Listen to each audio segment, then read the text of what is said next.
Another evening of LHU women's soccer is on tap tonight at Hubert Jack Stadium in Lock Haven, Pennsylvania. Atop the mountains here, we have a huge PSAC matchup between the Lock Haven Bald Eagles and the Millersville Marauders coming your way at 7 o'clock here on the Bear Country Sports Network. Sam Cooperman, Adam Kaler with you.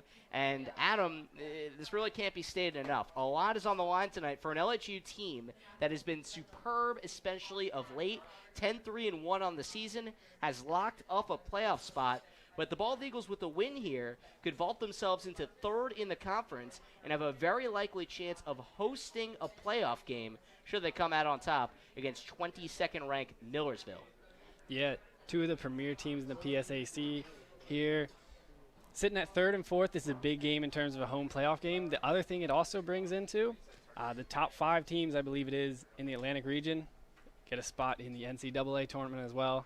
So even though both of these two teams have clinched, everything is still on the line in this one. A lot on the line. Lock Haven in the latest rankings in the Atlantic are in fourth and receive some top 25 votes. It's really awesome to see this Bald Eagles team that has done so well under third-year head coach Kathy Brown get that kind of national recognition. And again, when you're beating some of the historical top dogs like East Stroudsburg and Seton Hill, it's very worthwhile, and a large reason why Lock Haven's been in this position has been their leading scorer, and the leading scorer in the entire conference, Mara Fultz. Just how good is she, and how does her game really help this team be successful? Oh, she's really the key to this entire offense.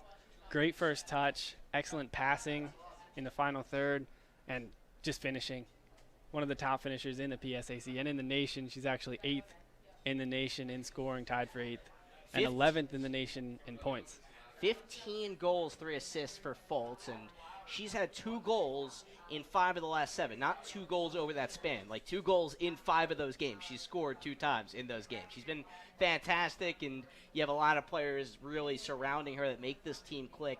Haley Swam, another one that is really coming to her own this season. She's a junior as well as Fultz. But on the other end for Millersville, Adam, there's a stellar player there, a couple of them, but especially Kay Leibel, who's second in the PSAC in scoring, just a couple goals behind Mara Fultz.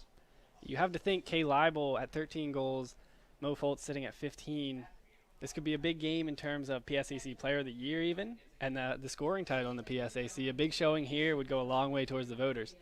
Adam Kaler with me here on the Bear Country Sports Network. We're getting set for Lock Haven and Millersville, which are on the field right now, doing some introductions. We get starting lineups and all of that fun stuff. But playing on the turf at Hubert Jack Stadium on a cold, windy night. Adam, just what is this kind of atmosphere and environment like when you're playing out here on the turf for a LHU team that's typically playing on Foundation Field on the grass? Yeah, the Bald Eagles, they normally do play on grass, but they have been playing very well. They played 3 or 4 games up here on the turf, and they've won every single one of them, Sam.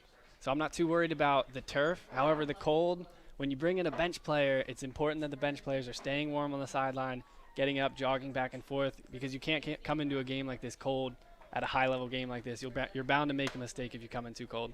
Now, in terms of the ball moving, though, on the turf versus grass, what's the difference just for how the game's speed and style? Oh, it's just speed. It's probably twice as fast out here on the turf, especially on a cold night like this. You got to make sure your first touch is perfect, or else it's going to bounce 15 yards away from you. And we have 2 teams that play very similar styles of soccer between the 4th seed in the conference, the Lock Haven Bald Eagles, and the 3rd seed, the Millersville Marauders. The final home game of the regular season for Lock Haven, and with the win, the Bald Eagles can vault themselves into 3rd in the conference and have a really good crack at coming back to Lock Haven to host a playoff game. We got more coming your way on the Bear Country Sports Network with the game beginning at the top of the hour. We're only 5.5 minutes away. Don't go anywhere. You are listening to Lock Haven University Women's Soccer right here on the Bear Country Sports Network. We'll be right back. Open now. Clinton County's most complete fitness center, Full Body Health and Fitness. Lori and Brian Hoy, building strong, healthy bodies every day with a variety of brand new equipment, plus a vast menu of classes including spin, yoga, and boot camp, plus locker and shower facilities and a smoothie bar. Full Body Health and Fitness, 501 East Walnut Street, Lock Haven. Visit once and you'll be hooked. 570-858-1511. Join today. Full Body Health and Fitness. When it's too cold for camping, we go camping. When it's too hot to work, we work. The John Deere Gator XUV 835 comes with game-changing heat and AC and 3 wide seating, so it's never too anything for anything. Nothing runs like the strong, and nothing runs like a Deere. Visit your John Deere dealer to test drive today. Get $400 off the Gator XUV 835M at participating John Deere dealers, now through October 26, 2018. See your dealer for details. Lock Haven University. The Haven, an affordable, top-level education in the heart of Pennsylvania. Small class sizes and the courses you need to achieve your dreams. The perfect environment to turn your passion into real success in the real world. Lock Haven University. Follow your passion. Embrace your possibilities. We've got you covered. Find out more at our new website, lockhaven.edu. WQBR The Bear, Cutting Edge Country. Sam Cooperman, Adam Kaler with you on the Bear Country Sports Network. Anthem is played. Let's run through some starters as 6:56. We'll get going in 3.5 minutes. Between Lock Haven and Millersville, big-time PSAC women's soccer bout on the Bear Country Sports Network. Visiting Marauders have sophomore goalkeeper Erin Heimbach in net. This is her 10th start of the season. She comes in 7-2 as a starter for a team that's gone 11-3 in conference play. We talked about Kay Leibel, second in the conference in scoring. She'll be up front along with Talia Grinkowitz. She's a sophomore who is 5th in the conference in points. Also, Delaney Meadows up front, a senior from Harrisburg. Alexis Glode, sophomore defender from Blackstone, Massachusetts. Callista Polino from Reading, a freshman defender. Cassie Blythe, freshman midfielder from Cantonsville, Maryland. Rachel Lesher, freshman midfielder from Maryland as well. Alexis Spencer, freshman midfielder from Lancaster, as well as the senior defender from Marietta, Pennsylvania, Lauren Hoffman. Now for Lock Haven, the starters for your Bald Eagles are as such. Bree Hilty in net, the senior from Lock Haven. She's really done a lot. The Central Mountain product. Midfielder Janelle Swartz, as well as Josie Swartz, 5 and 12, a senior and freshman respectively. Gabby Kishboff, senior forward from Berwick. Mara Foltz, we talked about her, leading scorer in the PSAC. And Erica Landis back there defensively, junior from Watsontown, Pennsylvania. Haley Predix in the midfield. Ella Jones, midfielder, senior. Haley Swam, junior, second on the team in goals from Westminster, Maryland. Jordan Schoaf, senior from York, as well as Taylor Moritz back there defensively. So, Adam, stakes are on the table. Let's see what happens as Lock Haven starts right to left. Yeah, let's get this thing going. I can't wait. Been thinking about this game all day, Sam. We had the lights go on and off during that intro, I may add. Lock Haven starts right to left, right about the 45 on this soccer field. Interesting field of play because right now the ball is controlled right along the sideline, but just gauging things as Lock Haven sends it into Millersville's end on the left-hand side. It plays up to about the track where the officials are standing to mark possession. Millersville gets in its own end after Janelle Swartz boots it down to the far side. So a goal kick is set up from the near side of the left-hand portion of the field. Millersville sends it up to about their own 40 as time begins between Lock Haven and Millersville. Now the Bald Eagles, middle of the field, take it away. Mara Foltz had it momentarily. Ball popped in the air. Jones fights for it. Lock Haven controls as Janelle Swartz whacks it the other way. And a little bicycle-esque from Mara Foltz to play to the near side. Got close quarters with Swam, and Millersville boots it away, but Lock Haven still pressuring. Bald Eagles putting good pressure on middle of the field. Opening minute of this contest between Lock Haven and Millersville on a cold, chilly Wednesday evening. Far side, Lock Haven tries to get a run as players just get bunched up out on the edge. Good defense from Rachel Lesher for Millersville. Moritz working in the corner with Predix, see if she can get a cross away. Lock Haven has had the ball on Millersville's portion of the field ever since the Bald Eagles started with it about a minute and a half ago. Nothing. Early portions of this one. Good sign for the Bald Eagles playing in this Millersville half. Interesting note about Millersville, however, they're very comfortable playing out of the back. If you look at their center backs and their defense, number 14, Alexis Glode, sophomore defender, she actually has a goal and 4 assists on the season. Very comfortable playing out of the back. Lauren Hoffman also has 3 assists coming out of defense, so you had to watch the counterattacks. Very quick counterattacking team. And Kathy Brown, the head coach for Lock Haven, as Millersville gently taps it towards Lock Haven's end, and then the defense, led by Moritz on the back right side, can clear it out. They both play very similar styles, so you're almost looking at a sense of some carbon copies between these two teams. And while Lock Haven has had the edge early on, at least in possessing the ball in the opponent's half of the field, Lock Haven, it's a lot of shots off, 17 a game to an opponent's about 10. Millersville, 21 to about 8 there. So two teams that outshoot their opponents as play is bunched up at about midfield. Watch out for the pace of Leibel. Millersville down the far side. It is Leibel. She's on the outer edge. She's a track star for Millersville as Will rockets one on Hilty, who makes a diving stop, and then Lock Haven clears to the far side. You mentioned the track star of Leibel. She's actually PSAC champion in the 4x400. Yes, sir. Outdoor champion in the 4x400 on the relay team. So Leibel with blazing speed. Haley Swam, probably the best counterpart in regards to just speed for Lock Haven. And again, Leibel's second in the conference in scoring for Millersville. Can we have a 100-meter dash along with this game? Yeah, why not? Halftime. We'll just send him out there. Millersville has it in Lock Haven's half, a little bunched up by Leibel. Defenders swarm her, and the Bald Eagles can get it out of there via kish ball. But Millersville in the Road Blacks fights for it, has it on the outer edge. There's Lesher, and the ball ricochets out of play. Last touch, Lock Haven. Millersville to throw in from the far side. It's well defended there. I believe Ella Jones got out and made the play, keeping Lesher from getting across in. Spencer threw it in, now at about the 30-yard line towards Lock Haven side. Again, we're playing on a football field tonight at Hubert Jack Stadium in Lock Haven. Millersville controls as the Marauders back it up near midfield. Ball goes down the far sideline, and Lock Haven is there to just bump it out of play. The Bald Eagles will backtrack defensively. So about 41 minutes and change remaining on this first half clock. Millersville's registered one shot. Kay Leibel, second in the conference in shots, got one on goal, but Bree Hilty stopped it. Millersville still controls on Lock Haven's portion of the field. What you're going to have to see from Lock Haven, you saw they got the bad pass that they needed there, got the ball back, but instead of being able to find a pass, Millersville intercepted, kept them down in this attacking third. It's going to be interesting to see how that plays out. Both these teams want to get out quick on the counterattack. The midfields are going to be very important. Adam, you talked about the defense of Millersville really playing up the field. The defender, Lauren Hoffman, was chucking down the near side, but lost it out of play. So Lock Haven has it right to left in a scoreless game, about 4.5 minutes into this one. Time for Swartz here, see if they can get a little probing attack. Mo Foltz coming all the way back into the midfield for that one. Swartz directs it up to Foltz. You mentioned Foltz races across midfield, and now she'll try to send one near side to Swam. Back and forth it goes. A little bumper cars. Millersville controls. Lock Haven takes it away. Now in the middle of the field, it's Foltz. Taps it near side.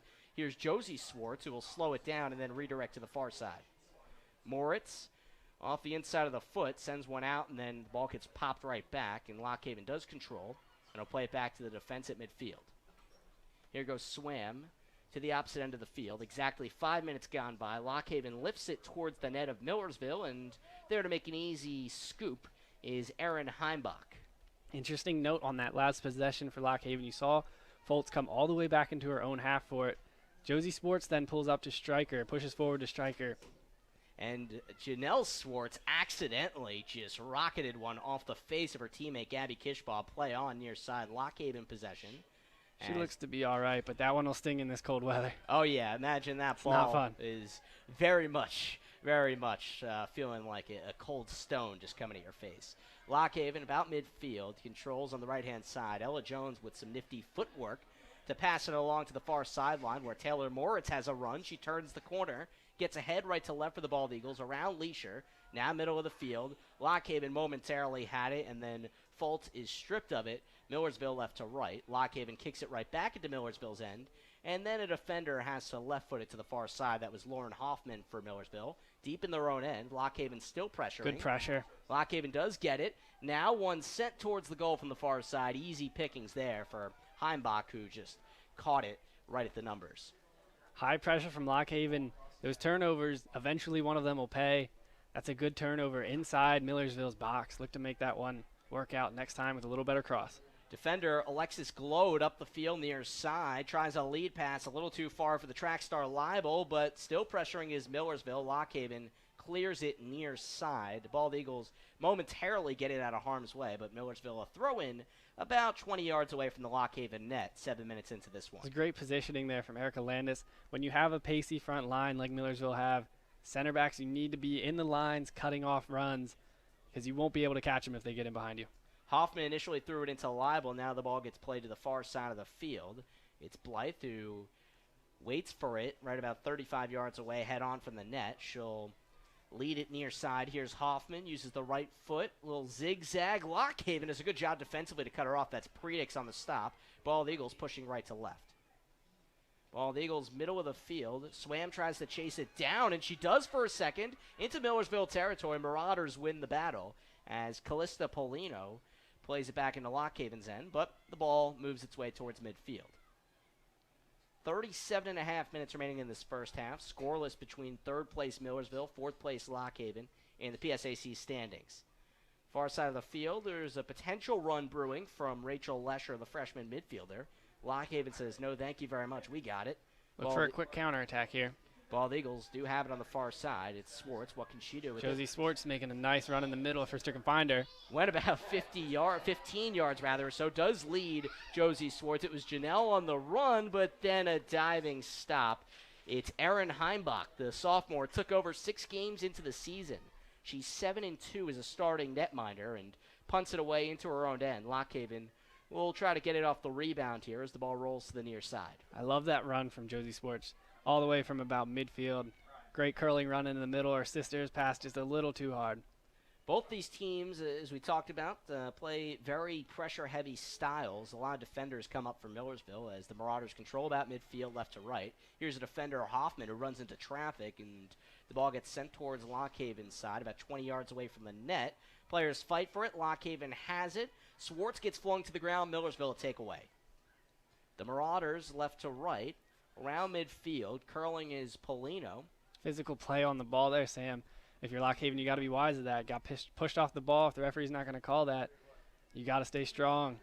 And here's a long launch from behind midfield. Millersville has it towards the right sideline. The ball rolling, goes out of play. Lockhaven a throw-in near its own right corner.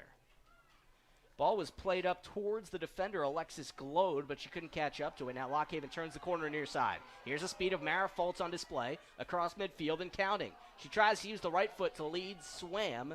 The ball ricochets right back to Haley Swam, goes cross field, 30 yards away from Millersville's net, and it gets whacked towards midfield. Lockhaven right to left, 35 and change remaining in this first half. It's 0-0. Millersville on the road, clears it on the far side, and it'll skip out of play.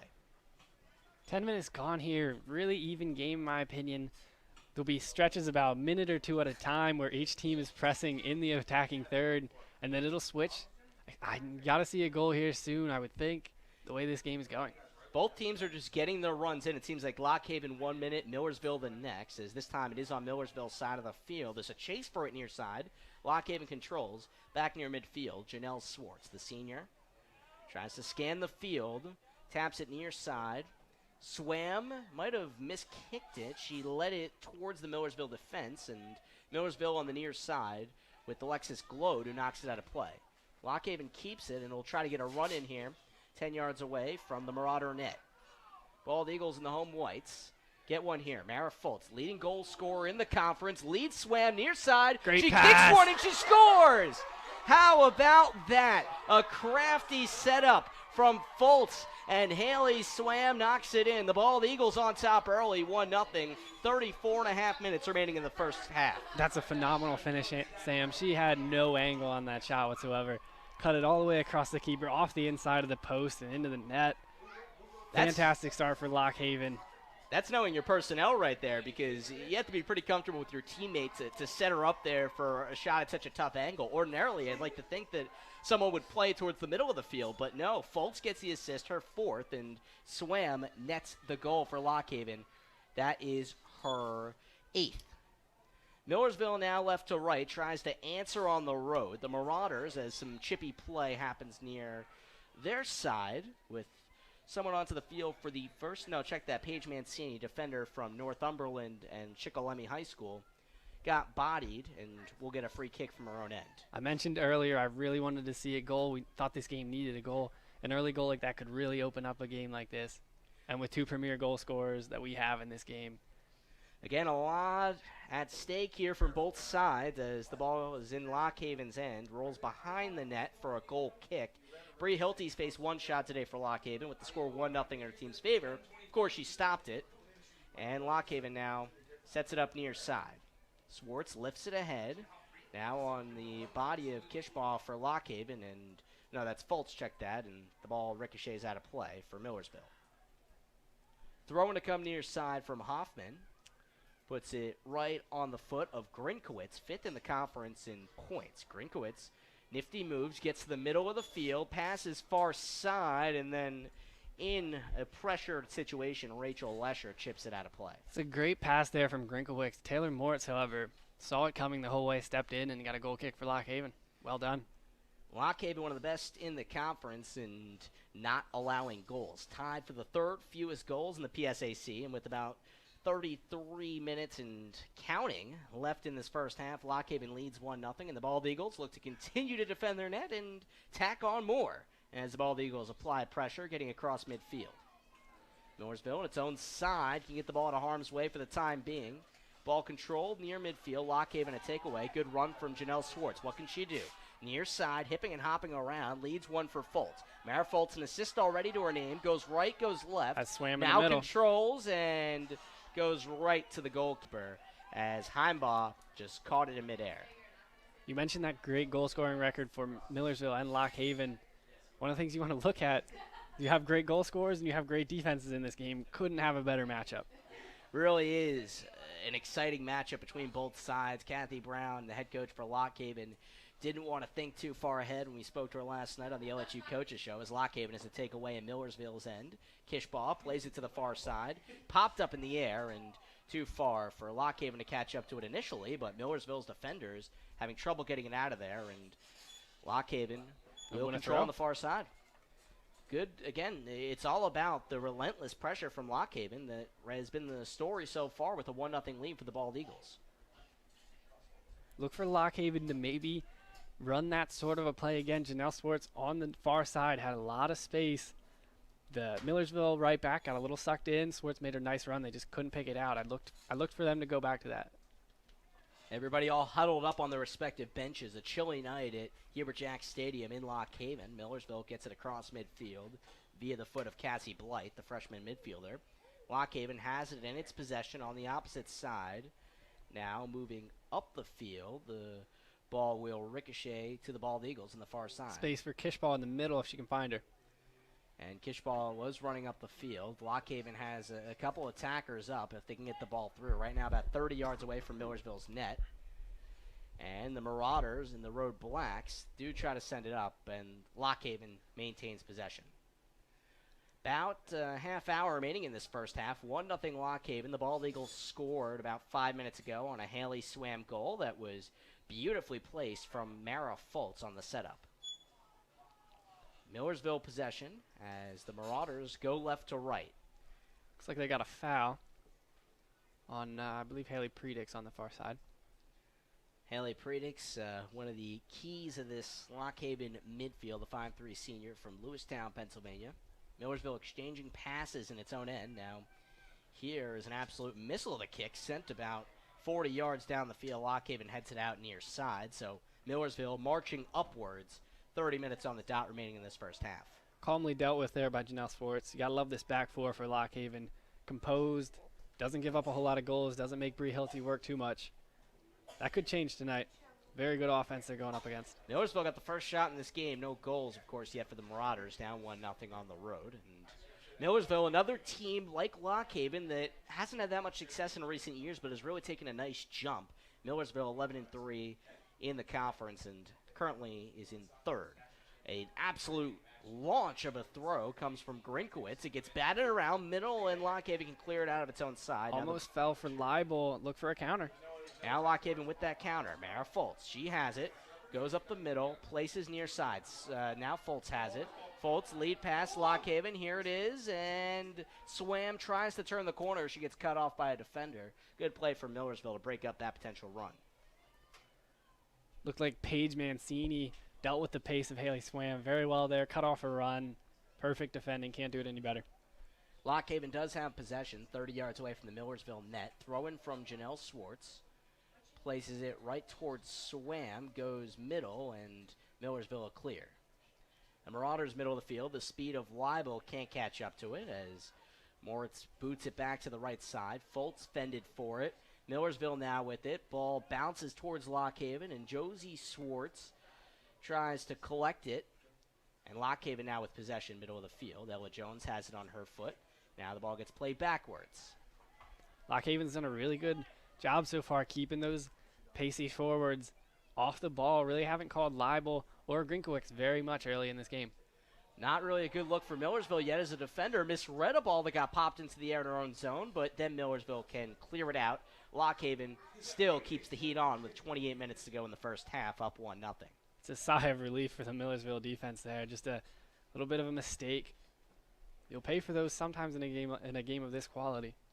And while both teams have had their runs, Lock Haven has really taken to the majority of the pressure thus far, but closing in on about 18 minutes gone by in this first half, with Lock Haven up to a 1-0 lead with the Haley Swam goal. Lock Haven on the far side almost had something going from Kishball, but Millersville now has it. Own defensive zone, ball's chipped to the near side, and right on the foot of Janelle Swartz for Lock Haven. Take a nice trot up to midfield. Now goes towards the middle. Jones leads far side. It's the key there for Lock Haven in the midfield. Ella Jones, get her involved. She's very good at switching the play and finding those balls forward off of deflections. Now a couple players get touches on the opposite side. Millersville a header. The Marauders at about midfield can't collect it. Grinkowicz wanted to make a sprint for it, but Lock Haven got there first. Gabby Kishball almost boxing out a defender like it's basketball. Pops it in the air. Millersville had it. Lock Haven took it away. Millersville gets it right back defensively left to right. Under 27 minutes remaining in the first half. 1-0 Lock Haven. Another Bald Eagles takeaway. Lock Haven tries to get a run here. It's Josie Swartz. Well done. And now here it goes as Kishball had it momentarily, and the ball slices around. Here's Millersville. So Lock Haven just continuing to get runs and hoping one breaks like it did earlier, but now here's Millersville, and the ball took some unfortunate backspin for Talia Grinkowicz because she had some space up front, but who knows how it plays off the turf as absolute hard kick from Lock Haven, and Janelle Swartz bounces off of Grinkowicz. Good turn by Foltz. Look for Swam ahead of her. It was a good throw in towards Foltz, and Foltz did in fact look for Swam ahead of her. Ball was knocked out of play, and Swam a quick throw in. So Haley Swam, a goal to her name already, will try to set herself up in attacking position as Lock Haven inches closer to the Millersville net, right to left. Great play from Lock Haven on that previous counterattack. Just missed. A little bit of tiki-taka with Josie Swartz and Gabby Kishball there. Just final pass wasn't quite there. Tiki-taka. I like that one. That's a keeper. Swartz with the left foot got it towards a black jersey, and Millersville now has control down the right sideline. Now here's a beautiful juke maneuver to get across midfield. Millersville still the ball on Alexis Glode's foot. Glode still moving along and almost broken up. She sticks with it. Alexis Glode, a really strong, sturdy player, will launch it down the right sideline, and a diving tackle from Lock Haven and defender Erica Landis to halt play momentarily and set up a throw-in from Grinkowicz. It's a very hard challenge there, but clean. You got to love tackles like that. Seems like the officials are letting them play hard tonight. A lot of chippiness between third and fourth place teams in the conference. Grinkowicz along the right side, doesn't have much room, and she boots it off the leg of Janelle Swartz. So Millersville on the right side. We haven't had a corner kick in tonight's contest just yet, with now the first one to be set up. It's Hoffman to send it in for Millersville on the right-hand side. Millersville averages about 2 more corners a game than their opponents. So what can Hoffman do with it? A right-footed kick. Seems a little too far for anybody to make a play. There is a header about 10 yards away, but Lock Haven breaks it up quickly and with some pace. Pace on the counter. Here go the Bald Eagles right to the left. It's a 3-on-3. Chip ahead from Kishball, and that one's knocked away by Polino. Again, Lock Haven momentarily had numbers, but the Bald Eagles will continue to apply pressure on the far side. Up 1-0 on their home turf tonight. It was a good-looking counterattack. However, the 3 forwards for Lock Haven, they got a little too central, and the two center backs for Millersville just dealt with that too easily. You had to spread the field out a little bit there, get out on the wing when you have the numbers advantage. Yeah, it definitely seemed like the spacing wasn't on par to what Coach Brown would like for the Bald Eagles, who lead 1-0 here at home. Have it back in their own defensive zone, and they'll take their time as Schoaf just taps it to the far side. Slicing kick goes about 25 yards away from the Millersville net. Ball is sent up into the air. Millersville has it. Lock Haven wins it right back. We're going back and forth. And the Bald Eagles right to left continue to just move it a little closer to Millersville's side. Ball rolls out along the far sideline about midfield. Lock Haven possession. 23.5 remaining in the first half. Sam Cooperman, Adam Kaler with you on the Bear Country Sports Network. Final home regular season game for Lock Haven. A win here will move Lock Haven into sole possession of third in the PSAC.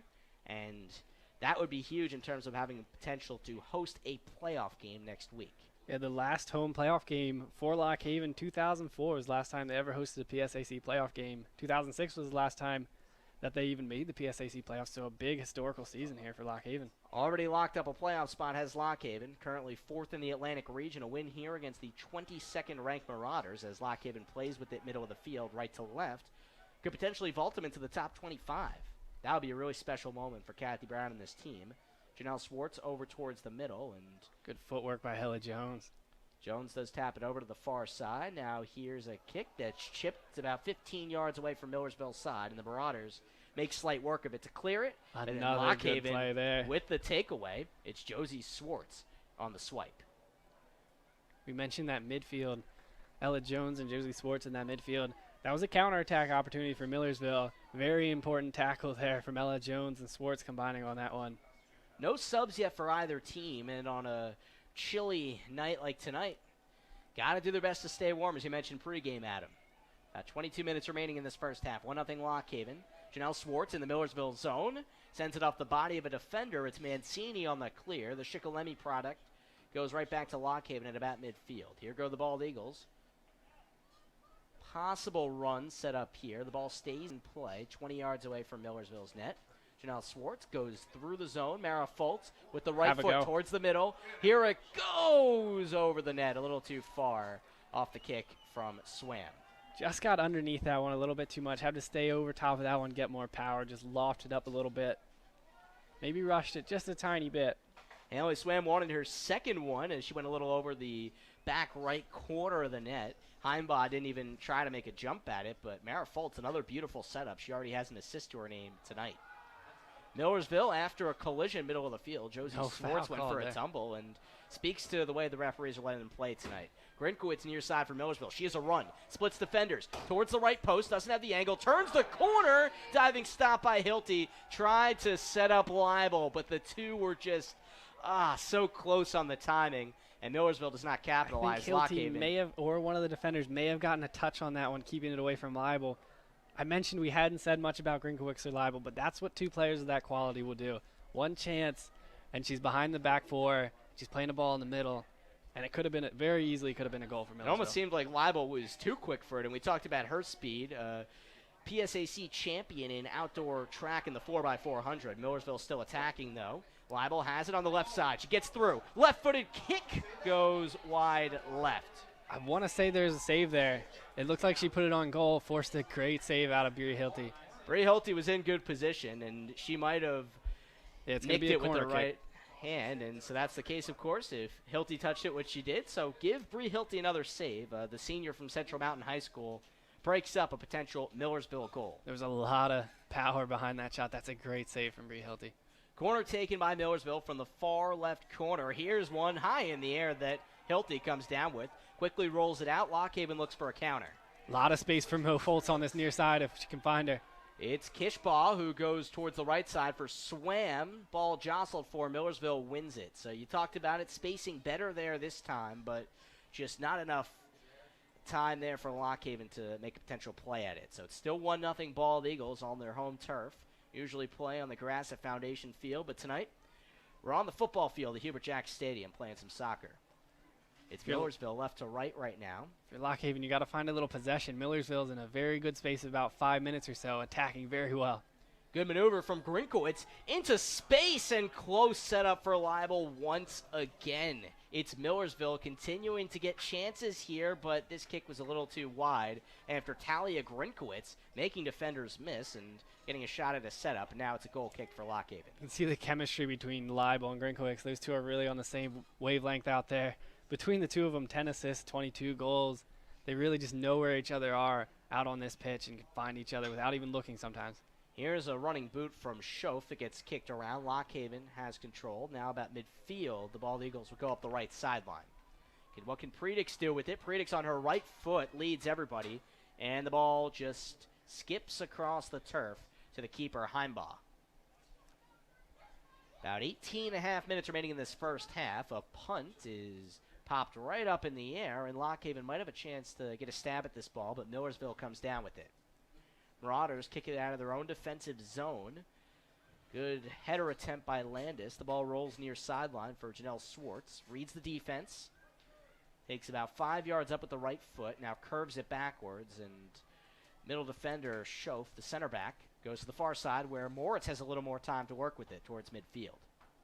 Lockhaven's going to have to figure something out. A lot of attacks coming down their right side.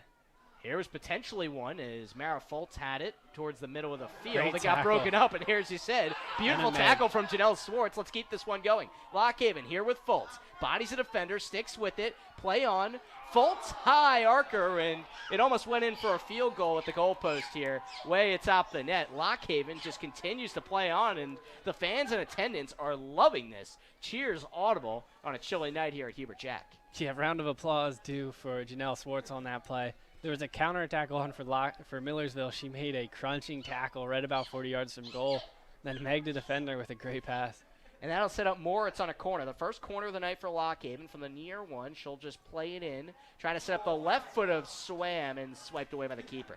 Looked like that may have been Foltz on the end of that one. Tough to see the numbers out here tonight. Yeah, the red numbers, it is Foltz. That's my mistake. The red numbers on the white, high atop in the press box, and it is Foltz. So Mara Foltz got a shot on net there that Heimbaugh saved, but Lockhaven will get it right back at about midfield, right to left. Foltz, a throw-in, goes about 10 yards, goes right back to her foot, and we're going back and forth up in the air. Millersville like a Lockhaven throw there. Launches it out of play, so the Bald Eagles right to left. Lockhaven up 1-0. Foltz, who had it on the corner moments ago, about 20 minutes ago now, set up Haley Swam for the initial goal of this game. Switch Two the teams field here. with attacking styles as Well Lockhaven done. has switched the field. Lead Janelle Swartz near side. What can Swartz do? Just matched up one-on-one with Alexis Glode, who bodies her off and makes her backtrack. Swartz will carefully place it back to a defender. Great defending from Alexis Glode. There was a counter coming from the opposite side there from Lockhaven. Jordan Schoaf off a ricochet will keep it up the field. She has some goals in her past, more of a back play this year, and she'll roll one over to the keeper, Heimbaugh. Jordan Schoaf caught it off a deflection and say, hey, let me see what I can do with this, and took it all the way up. That's a center back's dream, Sam, especially one like her who's had to play some forward in her time at Lockhaven.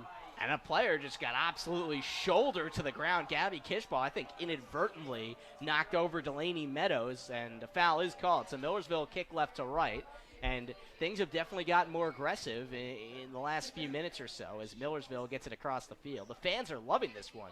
Seeing some football-like soccer tonight.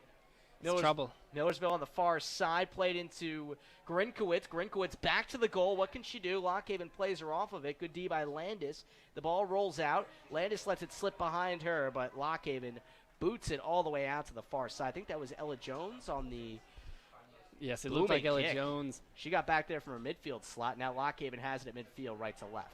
Here's Foltz. Back we go the other way. On her left foot. She has two attackers in front of her. What can she do with it? Broken up. Nothing Another called crunching there. hit. Bailey Kramer back there, the senior defender from Millersville. Ball rolls to Lockhaven. Again, the calls aren't coming. They'll play on as much as they can. Janelle Swartz zigzagging and will kick it diagonally to nobody. The ball rolls behind the net, so Millersville with an opportunity to clear. Under 15 minutes remaining in this first half, 1-0 Lockhaven. We get a chance to take our breath. Yes. Back and forth action. You love the flow of this game. You want to break something down that you saw on one end, and as soon as you try to, they're coming the other way, and there's a look at goal. This is high-quality soccer right here. You love to watch this. Millersville takes it up the field. Here's a quick left foot from Alexis Spencer that rolls to Lockhaven. Ella Jones with some time. Jones right foot up ahead. The Bald Eagles have a chance to play it up. Millersville says, no, we got it. And Leibel lost control of it. So Lockhaven right to left. Here go the Bald Eagles down the near sideline. Janelle Swartz, she's got a lot of mileage on her legs today and led Josie Swartz a little too far. So here goes Millersville left to right. Throwing to come from Lauren Hoffman, the senior, scopes out the Lock Haven pressure. If you're Millersville, I'd like to see him go back to Alexis Glode on this right side. She's played very well. Alexis Takeaway, Glode, however. a dangerous defender, but right now it's Lock Haven possession. Fultz makes a defender miss, goes across. Nobody there to keep up with the speed of Mara Fultz, but just when it looked like Millersville had some time to potentially do something, Lock Haven had a quick run at it.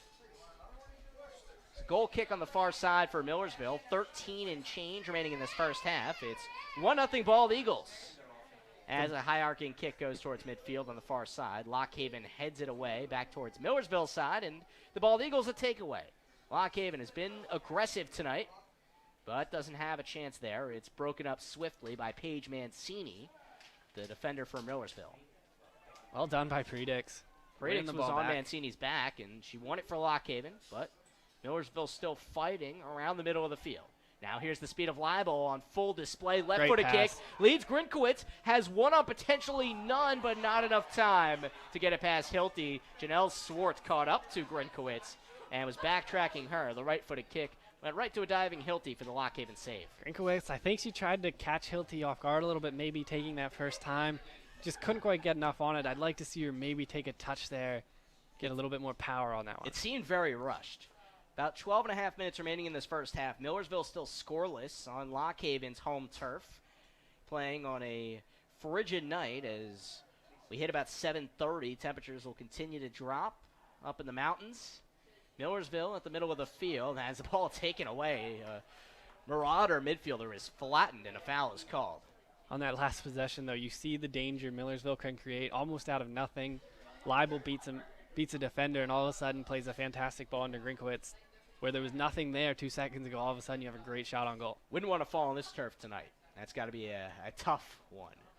Ball popped up from the far left side. Lock Haven heads it away. Good job on the backside. I think it was Janelle Swartz that got all the way back there.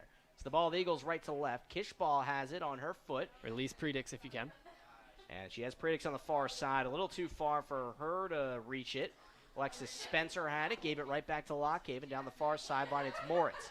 Moritz chops it ahead. Beautiful back heel from Kishball, middle of the field. Here goes Lock Haven with the possible run.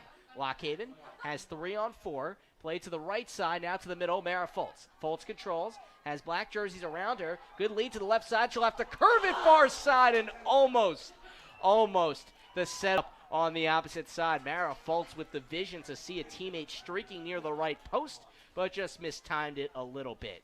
She just got her body a little too far away from goal there. It was great footwork to get into the position. She put a great move on the defender, but falling a little too far away from goal, just couldn't quite get what she needed on that one. Haley Swam was racing towards the right side. Lock Haven, no goal to show for it, but still attacking. Here's Janelle Swartz, long strides ahead, passes near side back to Fultz. Approaching 10.5 minutes remaining in the first half, 1-0 Lock Haven. Middle of the field, here's Swam, and she kicks one far of the right post. So maybe Millersville can breathe a little bit, as the Marauders have really had the heat turned up on them in the last couple minutes. Yeah, Millersville playing a really defensive style in these past 10 minutes or so and just trying to leak out Grinkowitz and Leibel against a team like Lock Haven who loves to shoot, defend, and just get as many shots on goal as possible. It's not always a great strategy. You want to relieve some of that pressure off that back four. Two teams that in recent years haven't had all the success. Again, as you mentioned, Adam, Lock Haven has already clinched its first playoff berth since 2006. Millersville hasn't made it in some time. Its first year in the playoffs under fourth-year head coach Rob Procopio. Millersville grad himself as the Marauders played in Lock Haven's side. Here down the right sideline, it is the defender Glode who plays an attacking style and kicks it off of a bald eagle. You mentioned Coach Matt Procopio. You love to see that. Young coaches in their third or fourth year, they start to get the players that they're recruiting into the program, and you can see the success that these two programs are having when they haven't in so long. But you get the right coach in there, the right players, anything can happen. Lock Haven with some great footwork to break up a Marauder throwing it. Now Fultz has it on her head and then lost control. Lock Haven wins it right back on Millersville's side of the field. So Lock Haven turns defense into offense with about 9 minutes remaining in the first half. Millersville left to right controls. Here's Glode. Can't quite get around Josie Swartz, who broke it up, and the Bald Eagles right to left now on the near sideline. Fultz sets one up in the air. It's a fascinating matchup there, Glode and Swartz. They've been battling. Both Swartz sisters have been battling her all night long. Now Haley Swam is the closest to it on the near side as the ball goes towards the middle of the field. Millersville tries to win it. Blythe can't get there. Fultz with a quick shot about 25 yards out. Gets blocked. Millersville to clear. Near side. Header. Janelle Swartz at midfield for Lock Haven. The Bald Eagles have had possession a majority of this game with 8.5 minutes remaining in the first half. 1-0 Lock Haven. There's Moritz taking her time on the far side. Millersville a quick breakup. Now a turn from Lesher. Left foot off of Moritz, and she keeps it. Well done to keep it in bounds there. I thought for sure that one was going out. Moritz has played very solidly on that right side, as has the rest of this Bald Eagle back four. Lock Haven attacking. Millersville defending. There was a takeaway momentarily. Lock Haven stuck with it and continues to apply the pressure on Millersville's side of the field. Millersville with a clear from the far left side, about 20 yards away from its net. Pass sent up for Leibel. Jump ball in the air at midfield. Who comes down with it? Glode does, but Lock Haven then sends reinforcements. The Bald Eagles a takeaway. 7.5 to go in the first half. Lead pass, middle of the field. Bounces to the near side for Mara Fultz. She tries to curve it, force Swam, and it doesn't go to her. Instead, Millersville can bounce it up the field, but Lock Haven wins it right back. Millersville keeps trying to play long balls out of the back to their front, too. It's not working so far. Lock Haven is stepping in and just coming right back in attack after intercepting those long passes. Janelle Swartz tries a run.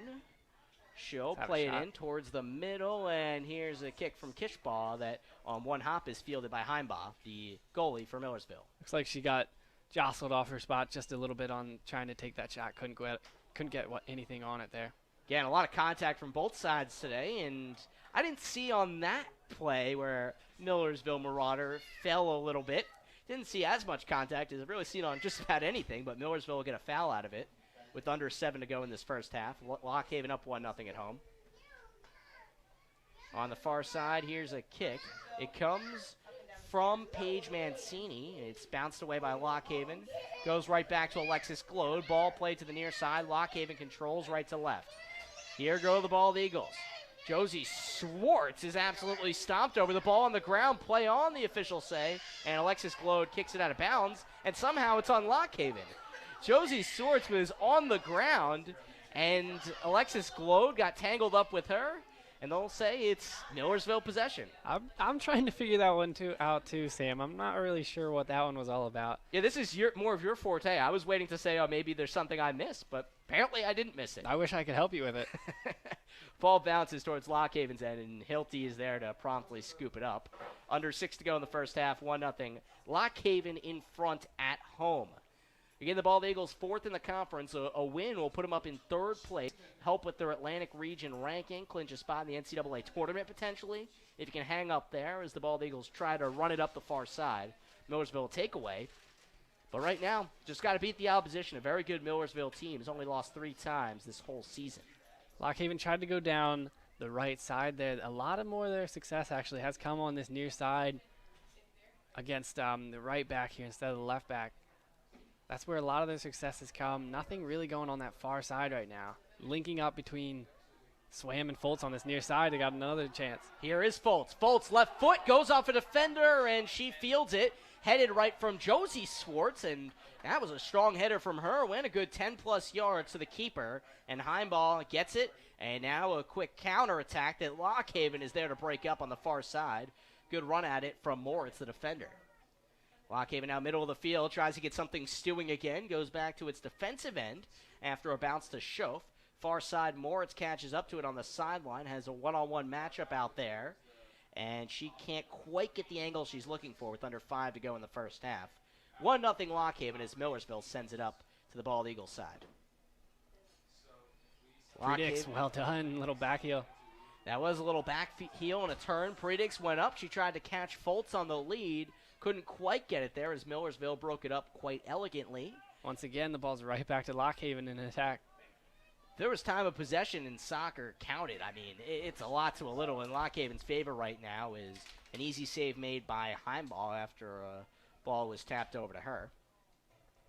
Heimbaugh punts it 45 yards. It's Millersville left to right. Here's a turn up field. Initially for Meadows, but Lock Haven is able to get it. Midfield for Lock Haven. Midfield in the back four, just winning all the 50-50 balls right now. Definitely seems like Lock Haven is the more aggressive team tonight. 4th in the conference is Lock Haven after a lead from Swartz near side. That has to be a yellow card. We'll see as 2 players went sliding to the turf. Doesn't seem like anybody's running up to signal anything. It's a play on. Swam had her body between the defender and the ball. The defender just came right through the back of her legs. Said near side, it's a Josie Swartz throw-in. Goes to Swam, and Swartz is decked. And fans are hollering for something to be called. I love to see a physical game, Sam, but the referee may have to do something. There's 2 rough tackles and dangerous tackles on that first one. You may have to do something about this. And with the stakes of a game like this, you don't want to let things linger too long. It's a free kick taken from the near side. Gabby Kishbaugh for Lock Haven will be the one to boot it, the senior from Berwick. She'll look out on the field. Lock Haven has a bunch of white jerseys about the far hash on this football field, all ready to pounce on it. She curves it towards the far side, and Millersville with the breakup defensively. Not done yet, though. Lock Haven out in space and offsides, and Josie Swartz will just direct one to the keeper. It's a good idea to put that ball right back into play. I believe it was Taylor Moritz who played it back in, but if you're Swartz and Predix, you have to be mindful of getting back on sides. As soon as that kick is taken, the defense is pushing up, trying to get you off sides.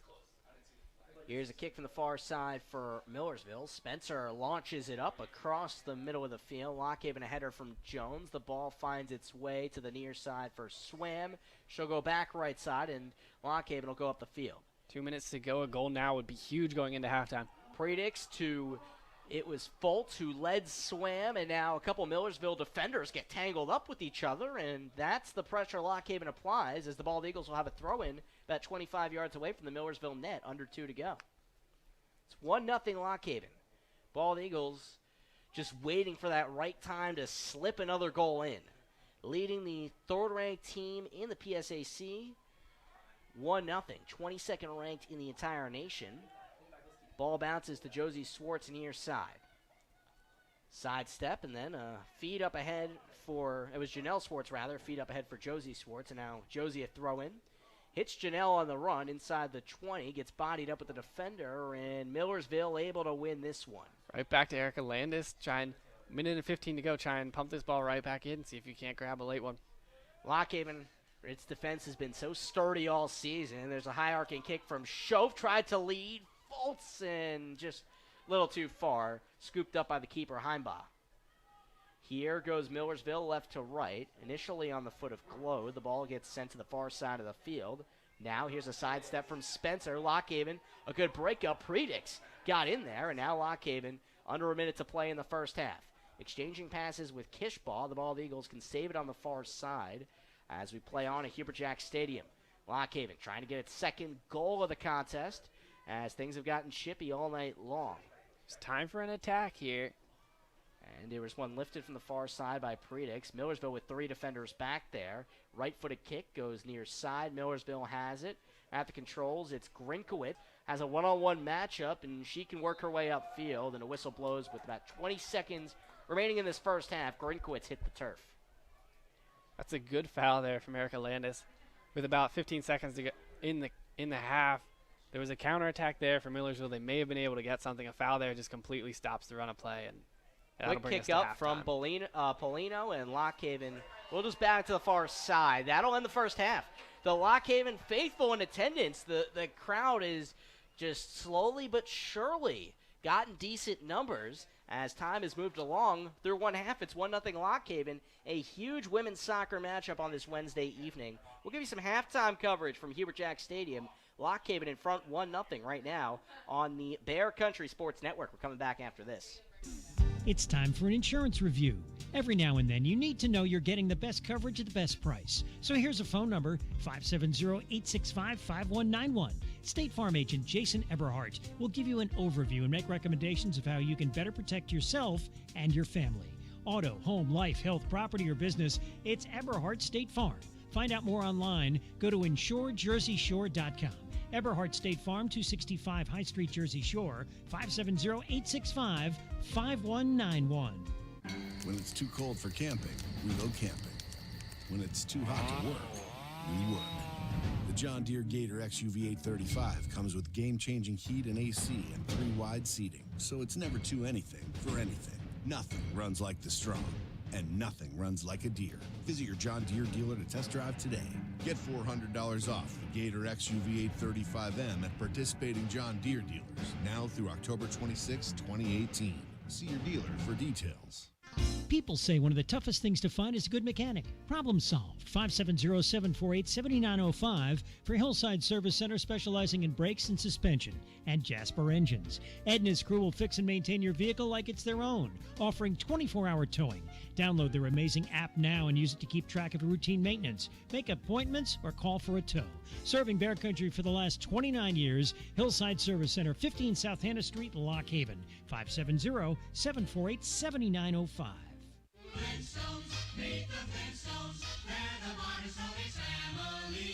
No matter how modern your family might be, if you're pedaling around bedrock in a gas engine vehicle, you're living in the past. Meet George Jetson. The era of the electric vehicle has arrived. With instant acceleration, electric cars are more fun to drive and more affordable than ever.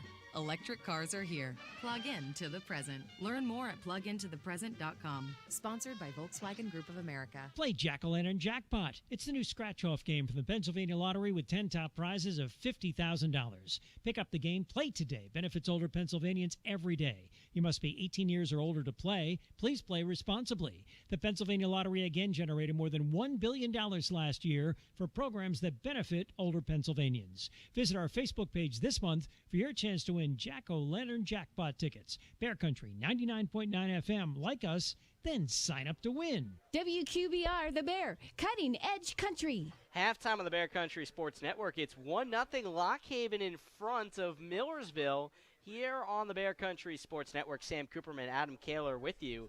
The fourth-ranked team in the Atlantic region against the third-ranked team. Lock Haven is fourth, also fourth in the PSAC. Millersville third in the PSAC and in the region. Lock Haven leading 1-0 off of a Haley Swam goal that scored about 10 minutes into this contest. Halftime stats for you. Lock Haven out shooting Millersville 9-5. Shots on goal even 4-4. Corners 2-1 in favor of the Millersville Marauders. And fouls, how about this? 8 fouls for Lock Haven, 1 for Millersville. I see you shaking your head there, Adam. You've seen this game. In terms of the way things have gone about, and you knew there's going to be a lot of chippiness between both sides, but the 8-1, that's crazy to see. Yeah, it's been very physical on both sides. I like the way they played. I mean, both teams, given it, they're all playing very physical, but to see an 8-1 advantage in that, when we've watched this game, we've seen both teams play very physically. That's a tough stat for me to see. Now, I do think part of it comes from Lock Haven has had the extra aggressiveness, being able to take away more balls. So ultimately, I mean, if you're winning so many of those, like just percentage-wise, you take a couple of those fouls, but 8-1 is a drastic difference. But Lock Haven has the most important difference right now, the 1-0 lead. But just the play of this Bald Eagle team, it seemed like they've come out and have not been remotely fazed by some of the stellar players on this Millersville team, especially up front, where you have two of the best players in the conference. And the Bald Eagles have maintained control of the ball, have had their runs, and Mara Fultz set up Haley Swam for the one that went in. Yeah, if you look at this game, you may play 90 minutes, Sam, but eventually it's going to come down to about 4 or 5 moments of maybe 5 seconds. And right now, Lock Haven has the two most important moments, a moment of magic between Swam and Fultz for the goal, and then just a great save on the other end from Bree Hilty. Moments like that are ones you'll remember at the end of this game and say, who won the big moments? Bree Hilty, the senior for Lock Haven, she's got 4 saves on 5 shots faced tonight. Again, 4 of the 5 shots for Millersville have gone on goal. So when they've had opportunities, Millersville has been awfully close a couple times. And the way it looks for me, as great as Lock Haven's played defensively, it's going to be awfully tough to keep a completely blank sheet on Millersville. So you really need another goal, because Millersville has just so many dynamic offensive weapons that even if you control possession for so long, all it takes is just one little slip, and boom, you have someone who's a track star in the conference in Kay Leibel, the second leading goal scorer, and she could just be up there in a flash. So you really need to keep applying pressure for Lock Haven and hopefully slot in another one to give yourself a little cushion. Yeah, like you said, possession doesn't really matter in a game like this. because of the counterattacking of Leibo and Grinkowitz together. You saw it a couple times in about a 10-minute gap there in the second half, where a few times there was pressure from Lockhaven, and as soon as they beat it, Millersville's just going the other way. That's where they got 3 or 4 of their best looks on goal, I'd say. Lockhaven, for those final 10 minutes of the half, really shut that down and controlled it. But like you said, a 1-goal lead in a game like this is not comfortable at all, not with the goal scorers that are on this pitch tonight. It's been a really fun one out on the turf at Hubert Jack Stadium, playing on the Lockhaven football field. Second straight game on the turf for the Bald Eagles. Had a few there early in the season, especially with some of the flooding issues Lockhaven faced in September. And the Bald Eagles are 10-3-1 on the season, currently 2-3-1 against playoff teams in the conference, and a win tonight will move Lockhaven into third in the PSAC, likely put them up to third in the Atlantic region, and would be huge in so many different capacities, and could clinch or likely set them up in a position where a win Saturday would clinch an NCAA playoff berth, and then in the PSAC tournament trying to get a home game there for Lockhaven. So a lot at stake tonight for a Bald Eagles team that has played so well this season against a Millersville team that has also played extremely well throughout the 2018 campaign. We'll step aside for a few moments and we'll come right back to give you more Lockhaven women's soccer here on the Bear Country Sports Network. Coming right back. It's time for an insurance review. Every now and then, you need to know you're getting the best coverage at the best price. So here's a phone number, 570-865-5191. State Farm agent Jason Eberhardt will give you an overview and make recommendations of how you can better protect yourself and your family. Auto, home, life, health, property, or business, it's Eberhardt State Farm. Find out more online. Go to insurejerseyshore.com. Eberhardt State Farm, 265 High Street, Jersey Shore, 570-865-5191. Friends don't let friends drive junk. Hi, this is Jeff Chopic for Murray Motors Lockhaven. You don't have to drive junk anymore. With rebates, incentives, low interest, no interest, selection, and Murray Motors lifetime warranty on the engine and powertrain, now is the best time to put yourself behind the wheel of a new Ford. Because friends don't let friends drive junk. Murray Motors Lockhaven. Best price, best warranty, period. Hey, so can I have my keys back now? Legendary journalist Dan Rather returns to Access TV with an all-new season of The Big Interview, premiering Tuesday, October 2nd at 9, 8 Central. Oh, that's great.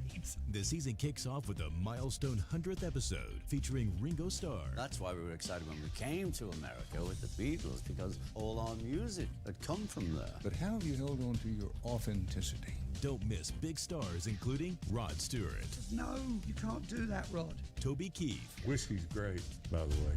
I wouldn't know. Leonard Skinnard. We have more Northerners now in the band than we do have Southerners in the band. Say it ain't so. Yeah. Kansas. Dan Aykroyd. Joan Baez. Kenny Loggins. These ideas are precious. And many more. Peace and love. Peace and love. Yeah. The Big Interview with Dan Rather, premiering with a special 100th episode featuring Ringo Starr. Tuesday, October 2nd at 9, 8 Central, only on Access TV. That's AXS TV.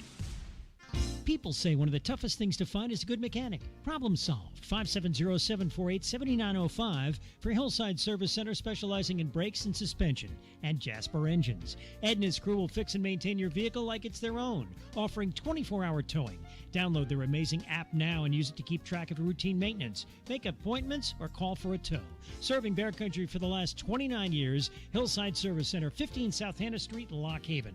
570-748-7905. Cutting Edge Country, WQBR, The Bear. Back at halftime, Sam Cooperman, Adam Kaler with you on the Bear Country Sports Network. About 5 minutes and change remaining here at Hubert Jack Stadium before we have the second half of action coming between the Lockhaven Bald Eagles and the Millersville Marauders. Some Wednesday night women's soccer for you here on the Bear Country Sports Network. Thanks for joining us. Just want to go around the standings in the PSAC at the moment, because things are really interesting up at the top where both these teams find themselves. Bloomsburg currently in front of Kutztown by 1 point. The two tied when they played today. So that was a 0-0 tie, went both overtimes. Nobody could score. Bloomsburg 35 points to lead the conference. Kutztown in second at 34. Now, Lockhaven lost to both of those teams, so any tiebreaker, Lockhaven would not be able to supersede them. But a win here would put Lock Haven in third with 34 points. Again, that tiebreaker, they lose out to Kutztown, who also has 34. Millersville currently situated at 33. So Lock Haven, a win tonight, would boost them a third. Millersville would drop to fourth. And then there's a lot of teams bunched up at 31 right now. Seton Hill, Westchester, East Stroudsburg, all there. Lock Haven has beaten Seton Hill, beaten East Stroudsburg, lost to Westchester. And then behind East Stroudsburg, you have Slippery Rock in a conference where the 8 teams are really already secured. And then there's a giant drop-off after that with the bottom of the conference, IUP, Gannon, Mercyhurst, Shippensburg, Edinburgh, Pitt, Johnstown, Clarion, Mansfield, and Cal. All will not see the postseason this year. And Cal is Lock Haven's final opponent on Saturday. So if the Bald Eagles win tonight, you put yourself in, again, you don't want to jinx anything, but you have a team that hasn't won a game in the conference all season, 1 win to their name overall. Lock Haven, a heavy favorite on Saturday on the road at Cal. So the potential for Lock Haven, you win tonight and then win that one, that puts you at 37 points. And Kutztown and Bloomsburg would have to lose Saturday as well. But Lock Haven would have a shot at winning the entire conference, but most just reasonably at least hosting a playoff game, which would be such a special feat for this team. Yeah, you look at the top of this conference, you got 7 teams within 4 points. A lot still up for grabs here. 6 points to finish out the season. It's not guaranteed to get you anything, but it would definitely look like maybe a top 2 or 3 finish. And then on the other end of the coin, you fall tonight, you're still at 31, and all of a sudden you go from 4th, where Lock Haven is right now, you drop to 5th automatically. Westchester would have that little edge. Well, actually, it's interesting. I'd have to look into that because Seton Hill is also at 31 and currently listed over Westchester. So Seton Hill must have a tiebreaker over Westchester and East Stroudsburg. So that's an interesting little dynamic there that would have to be played out. But Lock Haven would fall to 10-4-1 with the loss. But the Bald Eagles currently up 1-0 over Millersville. We'll take one more final break, come back and give you the second half of action between the Marauders and the Bald Eagles right here on the Bear Country Sports Network. Lock Haven University. The Haven, an affordable, top-level education in the heart of Pennsylvania. Small class sizes and the courses you need to achieve your dreams. The perfect environment to turn your passion into real success in the real world. Lock Haven University. Follow your passion. Embrace your possibilities. We've got you covered. Find out more at our new website, lockhaven.edu. Cutting Edge Country, WQBR, The Bear. Here's your chance to win a new-to-you car from Miller Brothers Auto Sales. It's the Hands on the Mini contest. You could drive away in a Mini Cooper. Sign up now when you visit Miller Brothers in Mill Hall, then sign up again in October and November. Finalists will be chosen at the end of November. They'll have to keep their hand on the Mini Coupe for as long as they can, starting December 14th. Complete details available at Miller Brothers Auto Sales, 1 South Water Street, Mill Hall. Sign up now. Get your hands on the Mini from Miller Brothers Auto Sales. Cutting Edge Country on the Bear. Sam Cooperman, Adam Kaler back with you. We're closing in on the start of the second half between Lock Haven and Millersville. Some women's soccer for you here on the Bear Country Sports Network. Thanks for joining us on this Wednesday evening. We appreciate you listening in on our online stream at bear999.com and also on the Lock Haven live video feed. Appreciate everyone that's with us tonight. Lock Haven getting final instructions from the third-year head coach, Kathy Brown, on the far side of the field. And now Millersville will make their way back onto the field of play as the scoreboard's about to read zeros. So maybe they got their stretching in on the far right side, far away from the field where nobody could see him. But Lock Haven has been stretching for a couple minutes, and we're set for a second half where 2 very aggressive teams will go right back at it. Well, you talk about Millersville coming out late. On a night like this, probably just want to stay in the warmth for as long as possible. Do a little warming up inside. You see Lock Haven on the field trying to keep moving. Important not to tighten up too much in halftime, though, especially on a colder night. Temperature reads about 45 degrees right now. With that wind chill, probably taking it below 40. It was chilly pregame, and I haven't been out there since, fortunately. The warmth of the press box here at Hubert Jack Stadium for Adam and I. But out there playing some soccer, of course, when you're running around, you get warmer, but it's still a pretty frigid night here in late October. Yeah, after a halftime like that on a colder night like this, what you could see is a team that maybe stayed a little looser and a little warmer could go grab an early goal in the second half. Keep your eye on that. And we spoke to it on our halftime coverage here, just how both of these teams, I just don't see a scenario where Millersville puts on so much pressure, and Lock Haven's been so sturdy defensively, but for Lock Haven, definitely can't afford to just try to play it at 1-0 and hope that ekes itself out, because all it takes is just one little play up the field, and Millersville has the team speed to get up there. So we'll see as the Marauders on the right-hand side, as the team switch side, will begin this one going towards the left side where Lock Haven netminder Bree Hilty, the senior, anxiously waiting, claps her hands. And Millersville will get this one going. It's the two leading scorers, Kay Leibel and Talia Grinkowitz, to start it off, and Millersville has it on the near side to begin. It's Rachel Lesher, goes backwards for Spencer. Spencer taps it back to her center back. And here's one up the field from Paige Mancini. Lock Haven a breakup, and here go the ball. The Eagles left to right. Kishball controls and will wisely go to the back left side where Janelle Swartz is waiting. You mentioned that offense from Millersville against the defense of Lock Haven. It's that question of what wins. You almost have an unstoppable force and the immovable object, like the saying goes. Which one wins that battle? It'll be interesting to see how these next 45 minutes play out. Well, ball rolls to the keeper, Erin Heimbach, for Millersville, and she boots it up the field. Lock Haven gets a foot on it, and then Millersville is able to send it away. About a minute gone by in the second half with Lock Haven up 1-0 at home. But Millersville on its own defensive end, and own offensive end, on Lock Haven's offensive end, to correct myself. Lock Haven to take away, Millersville right back at it, right to left. Physical challenge there from Ella Jones. Referee kept his whistle in his hand, however, let that one go.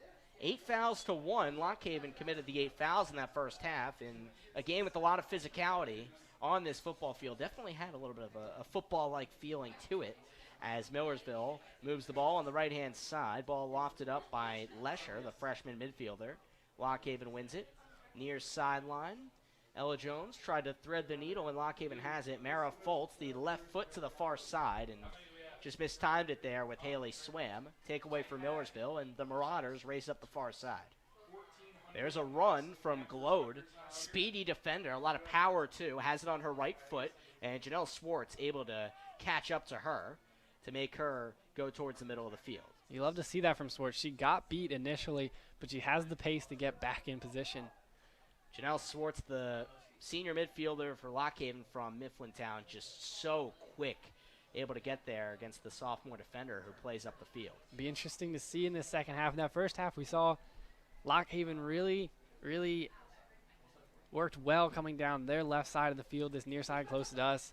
Millersville had a lot of success coming down the right. We'll see in the halftime switch if the defense has figured anything out there, if they'll continue to have that success. Definitely will be interesting to see what adjustments, if any, are needed for both of these sides as Kathy Brown's Lock Haven Bald Eagles lead 1-0 at home early in the second half. There's a chip towards the middle of the field from Delaney Meadows, the senior from Harrisburg, that rolls out of play. Bree Hilty is there to capture that one. The senior Meadows, formerly at Mansfield, and in 2015 actually set a school record there for goals with 12 in that season, but Meadows plays up front for this Millersville team that has surprised a lot of people. Currently third in the PSAC. It's Lock Haven being in fourth. Hilty on the goal kick. Ball stays in Lock Haven's defensive end. The ball is towed near side. Great touch there from Mo Foltz. And Foltz lets it roll to Predix. Predix across midfield. Goes towards the center. It's Kishball got tangled up. Gets reinforcement from Haley Swam. Millersville able to loop out of there with it. And 3 minutes gone by in the second half. Here's a run for the Marauders. Beautiful lead pass towards the far side. It's Talia Grinkowitz who's cut off and goes behind the goal. Lock Haven survives that possible run for Millersville. Actually looked like they got Grinkowitz offsides there. The referee all the way on that far side had his flag raised.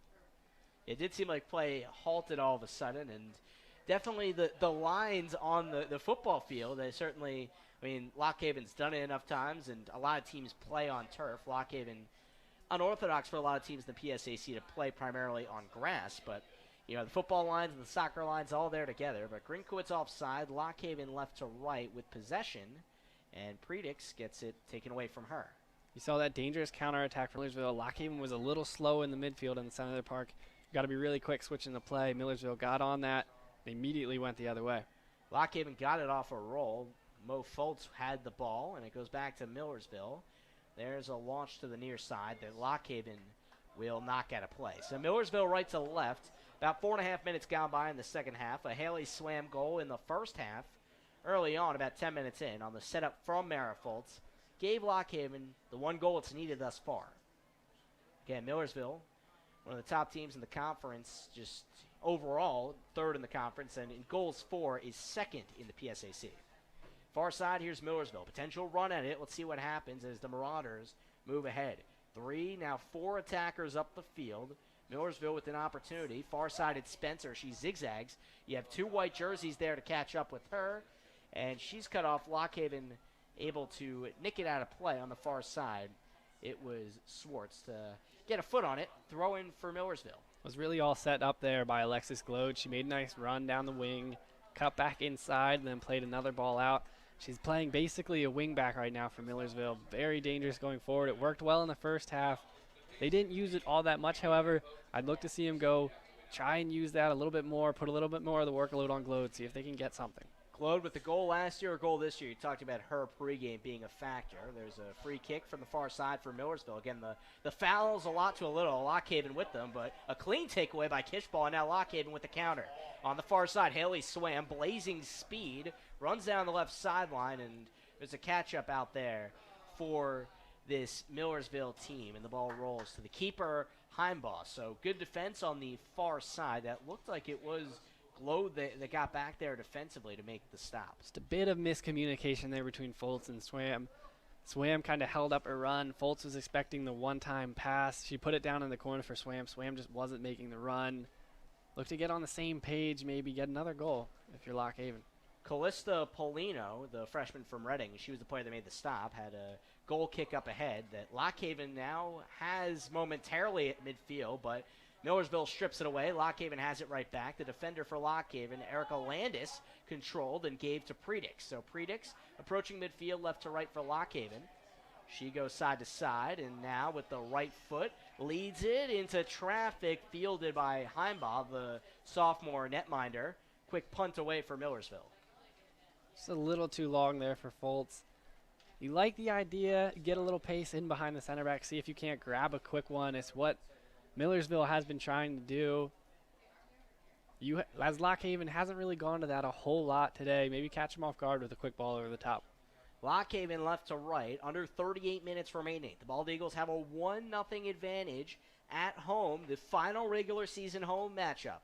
If Lockhaven wins this one, the Bald Eagles will move into third in the conference, likely third in the Atlantic region, and have a chance to set themselves up for an NCAA playoff berth, and in the conference, set up an opportunity to move your way into a home playoff game.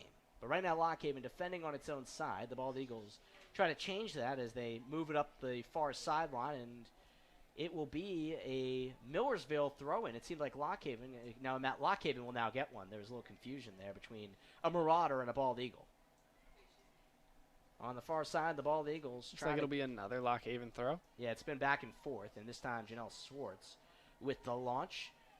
Get it across midfield, and Lockhaven gets a body on it. Nice little check from Foltz, and that gives Lockhaven room on the far side. Swam is streaking through the middle. Back post is Predix. Now Predix here on the far, the near side rather. Now on the far side, Lockhaven with a great nice ball. Little swivel. Pass towards Predix gets knocked out of there quickly by Millersville. Opportunity for Lockhaven. You had 3 players in attacking position. Nobody can do anything with it. And then a ball off one hop is picked up by Heimbaugh. You see what happened there for Lockhaven. They were getting hemmed into that side over there. A lot of pressure from Millersville, but a nice move from Mo Foltz. The pressure's gone all of a sudden. You have space once you get across that initial presser.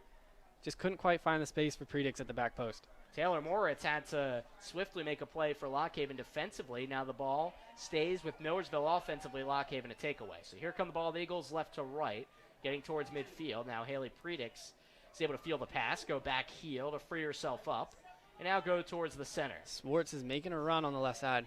And she was looking for Josie Swartz. Ball broken up by Paige Mancini, the Northumberland, Pennsylvania native. And now here goes Millersville marching up the field. Collision play on, another collision.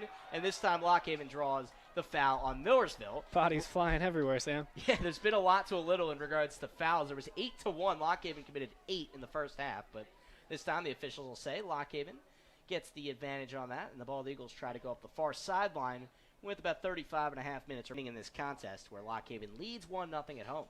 Looked like Delaney Meadows was playing pinball with the Lockhaven defenders just bouncing off of her. It was a good run, just a little too physical for the ref's liking. Yeah, Millersville in football, they like to employ a fullback, and she really showed that maybe she might have the chops for J.C. Morgan's team there. I'd call him up. Yeah, why not? Lockhaven left to right across midfield as the Bald Eagles lead 1-0 at home. Quick little move on the far side as the Bald Eagles will try to get it to the middle of the field. Great run from Moritz. I was about to say they need some width on this near side. And Moritz is controlling the right sideline, has the speed, but has to turn the corner here. Has help. Lesher guarding her, but doesn't have enough time to get the help in a breakup by Rachel Lesher. And the ball is knocked off of a Bald Eagle in the Millersville defensive zone. So the Marauders scope it out there as Taylor Moritz went just about the length of the field. The support was there from Swam, but great defending didn't allow her to get the angle to bring the ball back. About 34 and a half minutes remaining. Again, Lockhaven clinging to that 1-0 lead. Millersville, a dangerous team, second in the conference in goals, and now a whistle blows in Millersville's territory. Adam, I saw you kind of waiting for something. What did you see out there? Yeah, it definitely looked like a foul when it first happened. The referee kind of waited to see what would happen, if there would be any advantage. This is a little far out, I think, but Kishball, I think she'll still have a go. She's got a great, powerful foot on shots like this. This would be something. Has it about 22 yards away, well, a little more in the back of the end zone on this football field. Say about 25 yards away. So Aaron Heimbaugh, the keeper, waits. Kishball slices it through the uprights and into the scaffolding behind the goal, but not close to the net. So Gabby Kishball showed she has a powerful leg, but that doesn't get the job done. So Millersville right to left with about 33 and a half minutes remaining. Yeah, a lot of the times when you're taking a kick that far out, it's easy to get the power on it. It's a lot harder to control it, keep it on goal. Lockhaven with the near takeaway at midfield, but Millersville wins it, and then a shoulder is lower. The absolute hit stick placed by Alexis Glode. Lockhaven a takeaway on the far side from Landis, the defender. Sends the ball trickling down the right sideline, and Paige Mancini tries to make a play on it. Goes right to the body of Lockhaven's Mara Foltz, who wins possession. Here go the Bald Eagles left to right. Goes right back to Millersville, and the Marauders Grinkowitz is on a run. Chuck up the field. And again, we talked about the speed of Millersville, is particularly Kay Leibel, who did a nice little spinorama, gives it near side. And here's Lesher, Rachel Lesher, leads to the left side.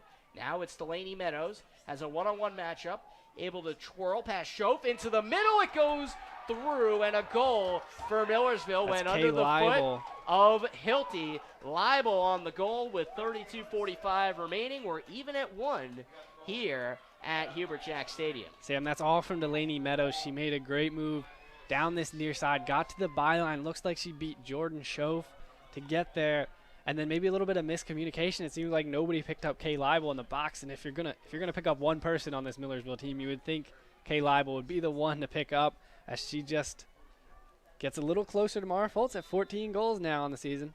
Leibel again trailing Foltz by 1 goal in the conference, and between shots and goals, those two are neck and neck at the top of the conference. Now Lockhaven tries to turn the heat up, now even with Millersville.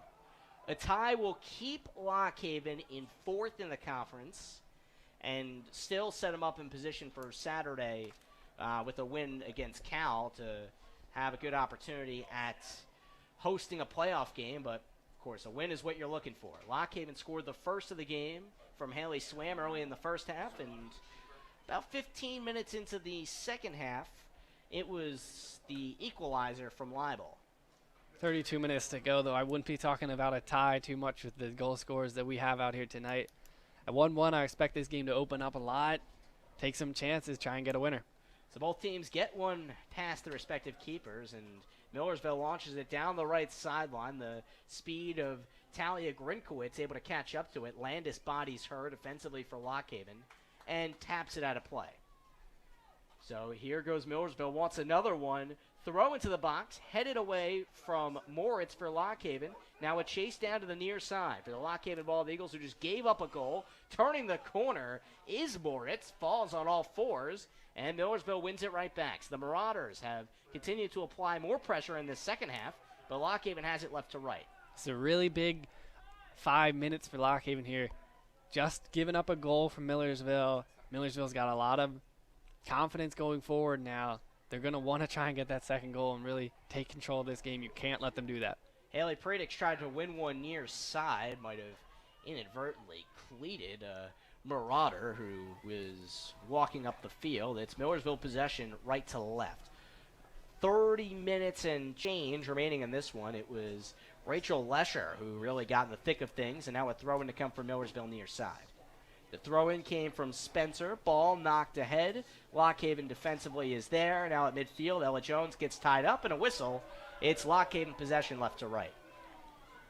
I didn't really see a whole lot in that one with what this referee has let go tonight. Consistency is what you want usually, and it did seem like there wasn't a lot of contact there. Maybe they're kind of zeroing in on things as the game progresses to now try to leaven it out after early on. Things did get quite chippy between these two physical teams, but right now Lock Haven across midfield, popped in the air by Landis, the center back, and a couple of headers. Lock Haven tries to seal off possession. The Bald Eagles can do so middle of the field.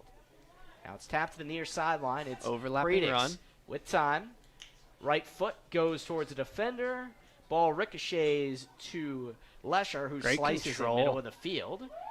And Lock Haven now back on the defensive side to clear this one out. The ball now tapped towards Grinkowitz. Lock Haven a breakup. Good job defensively. A couple of players in there to just give minimal space to Talia Grinkowitz. And now on the near side, Lock Haven has a chance to work it up the field with Predix. Predix launches ahead. Foltz in the vicinity, and the ball is tapped out of play. Lock Haven possession, inching closer to the Millersville net. 29.5 minutes remaining. The score is 1-1. Lock Haven fans were not happy with the challenge from Talia Grinkowitz in this defensive half for Lock Haven. After the foul that was just called, you would expect to see a heavy tackle like that called. She was late to the ball. She lost control of the ball and came in very heavy.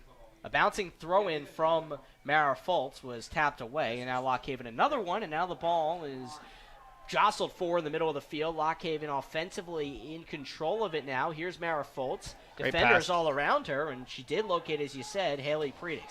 Predix gets towards the middle of the field, slots one in and a goal! How about that? Predix the setup, and Lock Haven with another. Is that Haley Swam once again? I believe it was. That was a great build-up from Haley Predix, and it looks like Haley Swam finished it off. Haley Swam.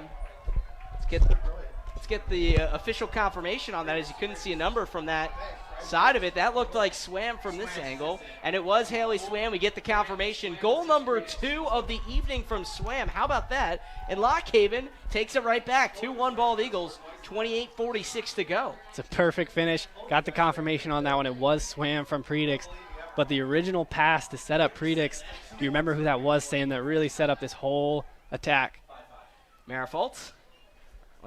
I think that was Mara Foltz. Regardless, we'll see with the official scoring on that. But Lock Haven with some beautiful look all the way around. Predix gets the assist, and she just was able to really thread one into tight quarters to set up Haley Swam to knock in her second of the evening. Yeah, she got the ball in some space, but she had an awful lot of work to do there. She beat the defender, cut in onto her left foot, and then, as you said, just an inch-perfect pass. Haley Swam, all she had to do was stick her foot out and just thump that one in.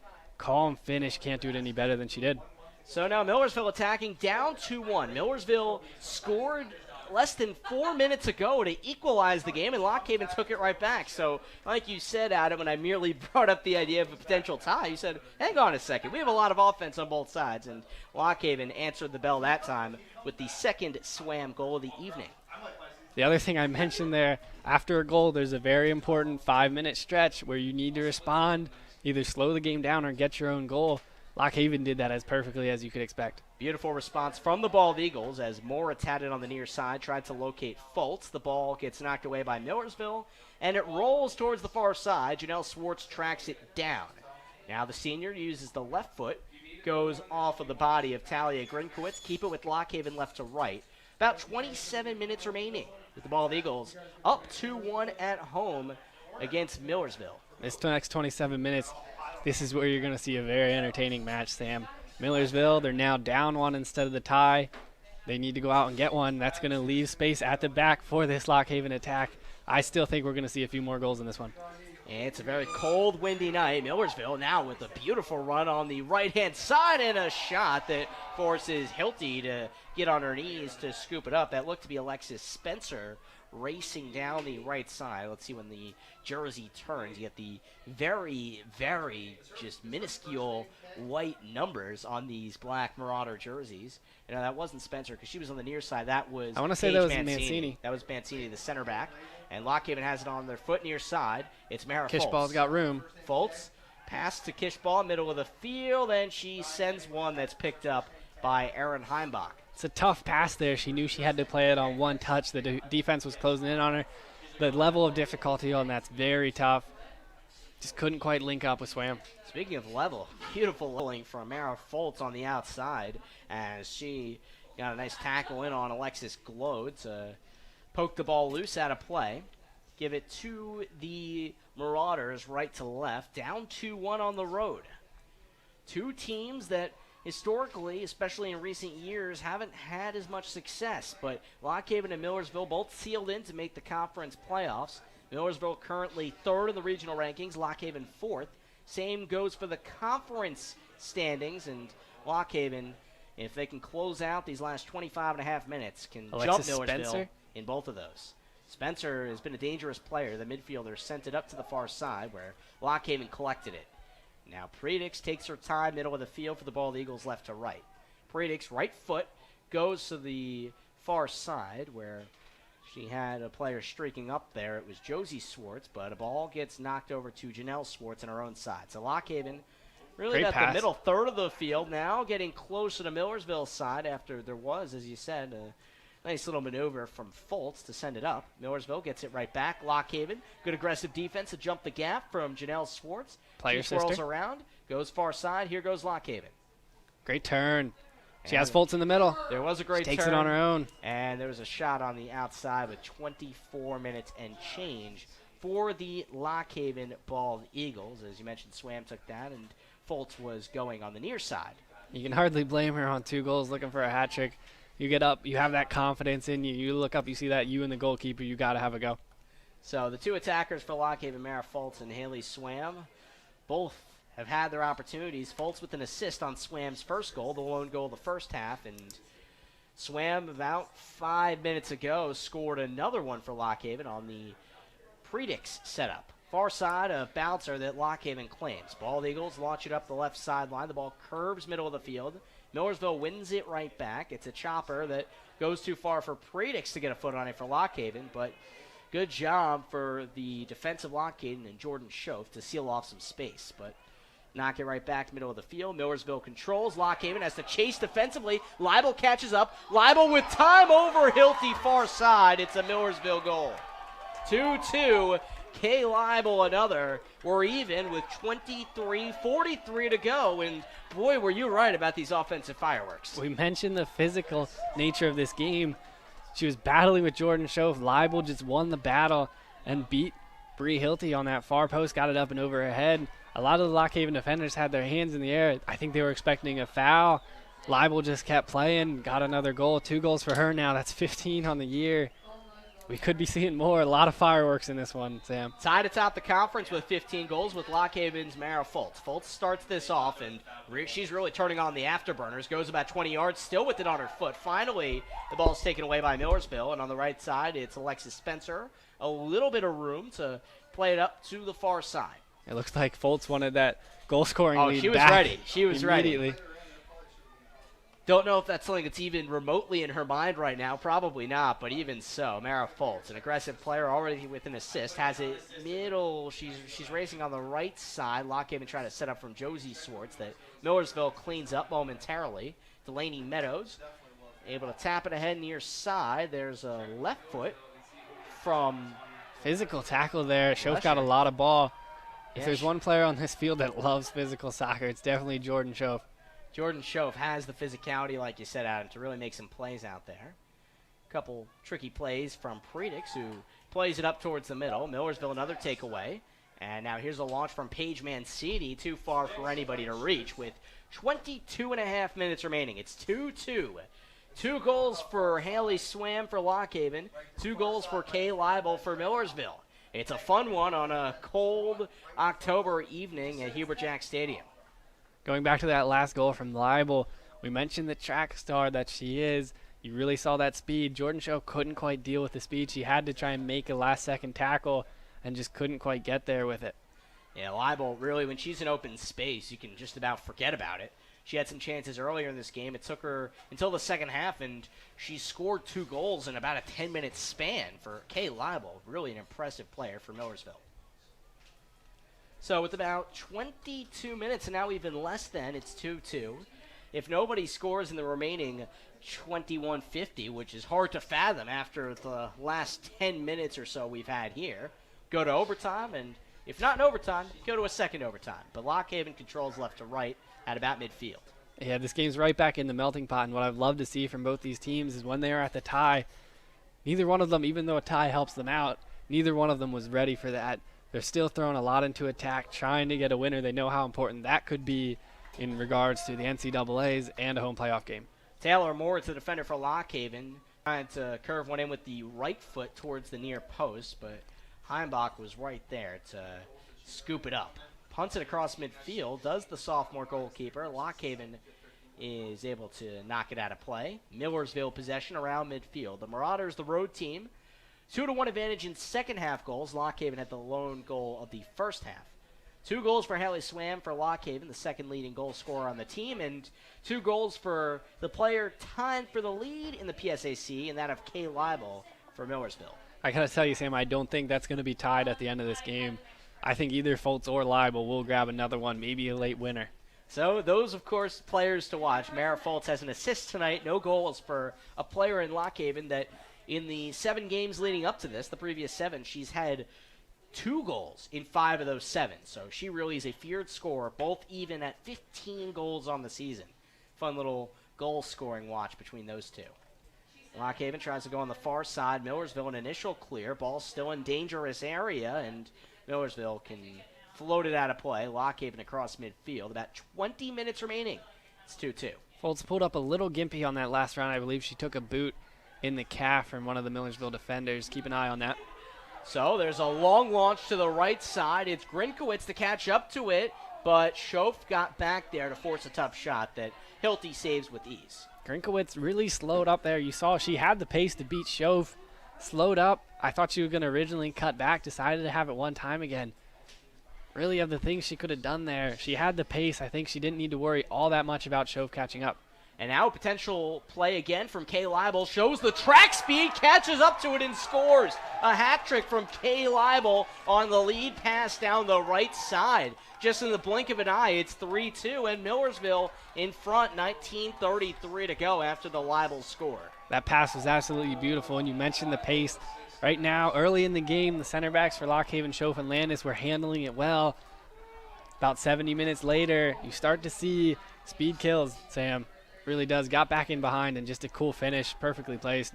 Bree Hilty might as well not even been goal on a finish like that. Yeah, Hilty was at the unfortunate end of that one-on-one matchup as she really had no chance to get out over there and make a play. Kay Leibel just caught a lead pass on her foot, and boom. She now has the lead in the conference in goals like you talked about moments ago. So in the last about 13 minutes, we've seen 4 goals between these two sides as Lockhaven quickly got into Millersville's side, and then a ball is ultimately caught by penalty Heimbach. kick there. Yeah, we saw Bald Eagle get tripped up to the ground as there was some physicality near the Millersville side of the field. I'm anxious to see Lockhaven deal with this. This is the first time in a while that I can remember them being behind in a game. How will they respond to this? Lockhaven's last loss came a couple games ago at Westchester. That one was a 2-0 final as Westchester came out victorious there. Lockhaven, round midfield, near side. Bald Eagles try to get a run at it. 18.5 minutes remaining.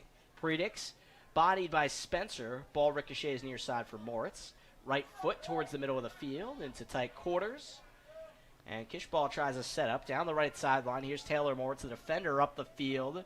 And she'll try to center one that's too far for anybody on Lockhaven side to catch up to. Take away from Glode.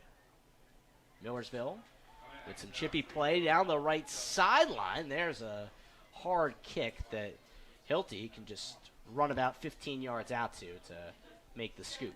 Hilty will be happy to just get her hands on a ball. Past couple of shots she's faced just haven't really had a chance to stop them. Lockhaven is tied for third fewest goals allowed in the conference heading into this one, but Millersville second in the conference in scoring. Lead pass in for Grinkowitz that Hilty slides to make the save on. There was a nice chip ahead that Talia Grinkowitz had a chance, just if she went one direction with the side of her foot, could have potentially done something, but Lockhaven has it. The referee's flag I peeked out on the far side was actually up. She was offsides that whole time. However, if she had gotten it, that wouldn't have counted. So that's a good point. The far side came up, but two players both went after that ball. So Lockhaven has sent it out of its own side with about 17:35 remaining in this one. Clock stoppage. Do we have an injury here? Did you catch what happened here, Sam? I didn't. I mean, we'll see what's going on right now. And looks like an official on the far side. Lockhaven might have had to make an adjustment and see what. Alexis Glode is actually over at her bench. Looks like she's getting treatment on something, but you can't stop the play for that. Yeah, we'll see. And Lockhaven now has a player on the far side. I believe that's Janelle Swartz on the ground on her own side for Lockhaven. So maybe she's getting looked at as well. Two might have got tangled up. So everything stopped right now. 17:35. Talk about a wild second half. It was 1-0 Lockhaven at halftime, but that seems long ago and far away with 3 goals for Millersville, 1 for Lockhaven in this second frame. We have 17:35 to play at Hubert Jack Stadium. Lockhaven, 4th in the conference currently. Millersville, 3rd, and the same goes for the regional rankings between these two teams. Really not sure what the stoppage of play is about. The injured players were able to get off the field. The referee's got to get this going because once the injured player gets off the field, you can't keep the clock stopped on this. And certainly a lot of time has been taken by these officials that early on we talked about just, again, and you never like to openly criticize anybody, but just the differential in fouls early on was something we discussed at halftime, and definitely interesting to see things happen like that. Play does ultimately move on right now as Lockhaven will chug along the near side. Taylor Moritz, a defender, tries to use her jets ahead, can't get quite around Rachel Lesher, who pushes her to the outside, and then has help on the backside to clean it up out of play. Millersville was never really worried about that. When you get a player using all their speed to try and get down the sideline, as soon as one bad touch comes, you see the center back, that was Alexis Spencer, just comes over. As soon as she tries to take that touch to get central, just takes it away and kicks it out. So Moritz to throw it in. Near side, looks back, now looks forward. Gets it to pop off the foot of Mara Fultz. Now, Fultz zigzags, gets to the middle, tries to go left foot, falls to the ground, and battle won by Millersville for the time being. Hoffman tries a kick ahead that Lockhaven takes away. Good work by Janelle Swartz, who taps it backwards. Lockhaven has a chance at a run here. Fultz had the chance to get a shot away, but that was the first time in a little while. Millersville's done a really good job. Fultz hasn't had the ball with time at her feet in the second half much, but you see as soon as it happens, they get a chance out of it. So if you're Lockhaven, you have to try and find a way to find Mo Fultz's feet. Counterattacks of Millersville have been lethal, and there was a chance for another one as the ball was played ahead to Grinkowitz deep down Lockhaven's side, but Landis broke it up for the time being and gives the defense a chance to get set. Yeah, really her only option there in a situation like that is either play it back to the keeper or play it out of bounds.